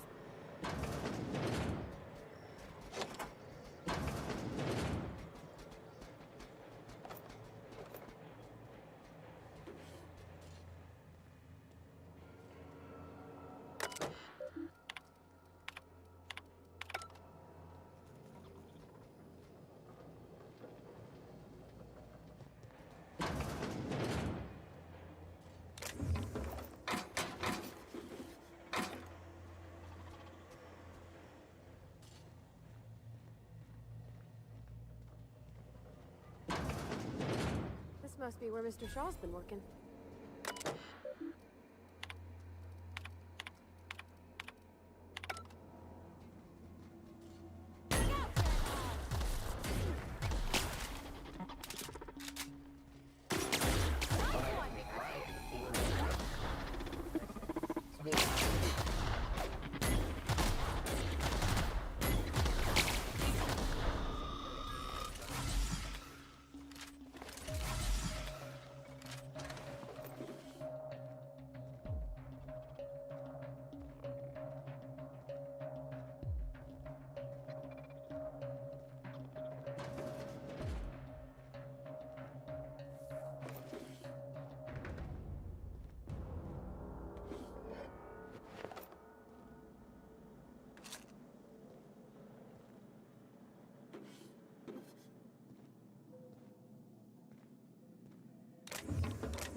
Unexpected. Make him regret it! Keeping you! Show him how it's done!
Reminds me of the first ship I crewed on.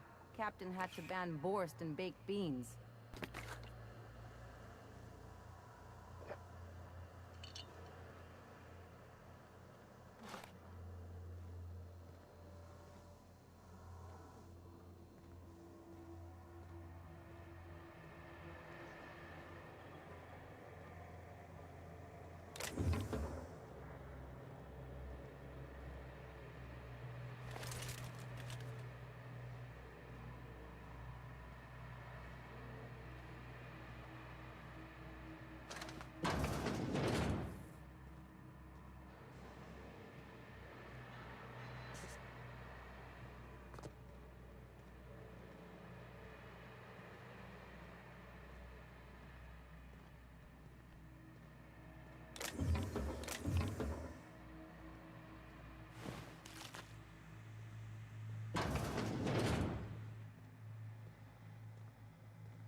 The groundbreaker has approved our request for docking, Captain.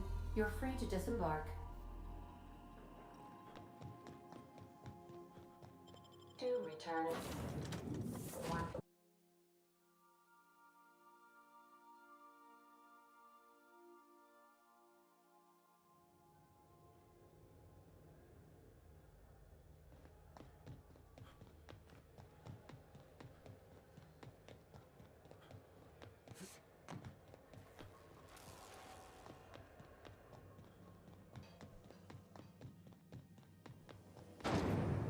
Rizzo's mock apple cider. A hard cider for a hard.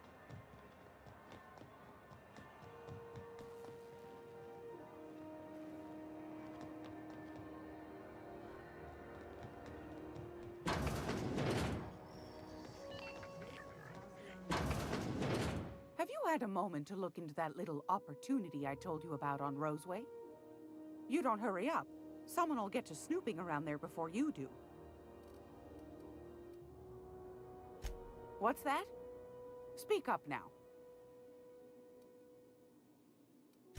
What'd you turn up?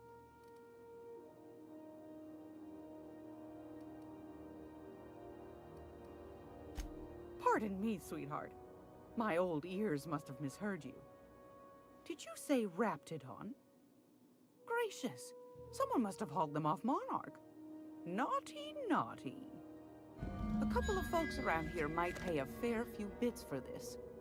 Might even be able to start a bidding war.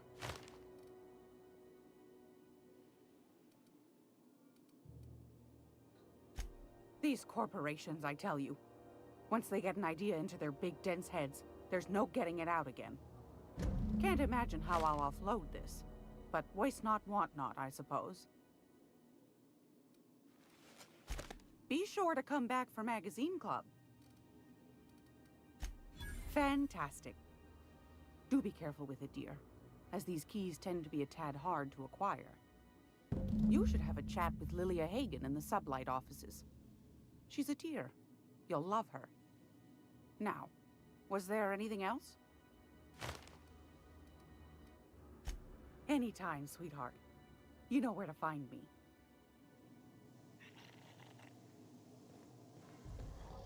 I'm gonna be able to set foot on a whole other planet? I know Monarch's a moon. I think it counts anyhow. Long as there's paying work, you can count me in.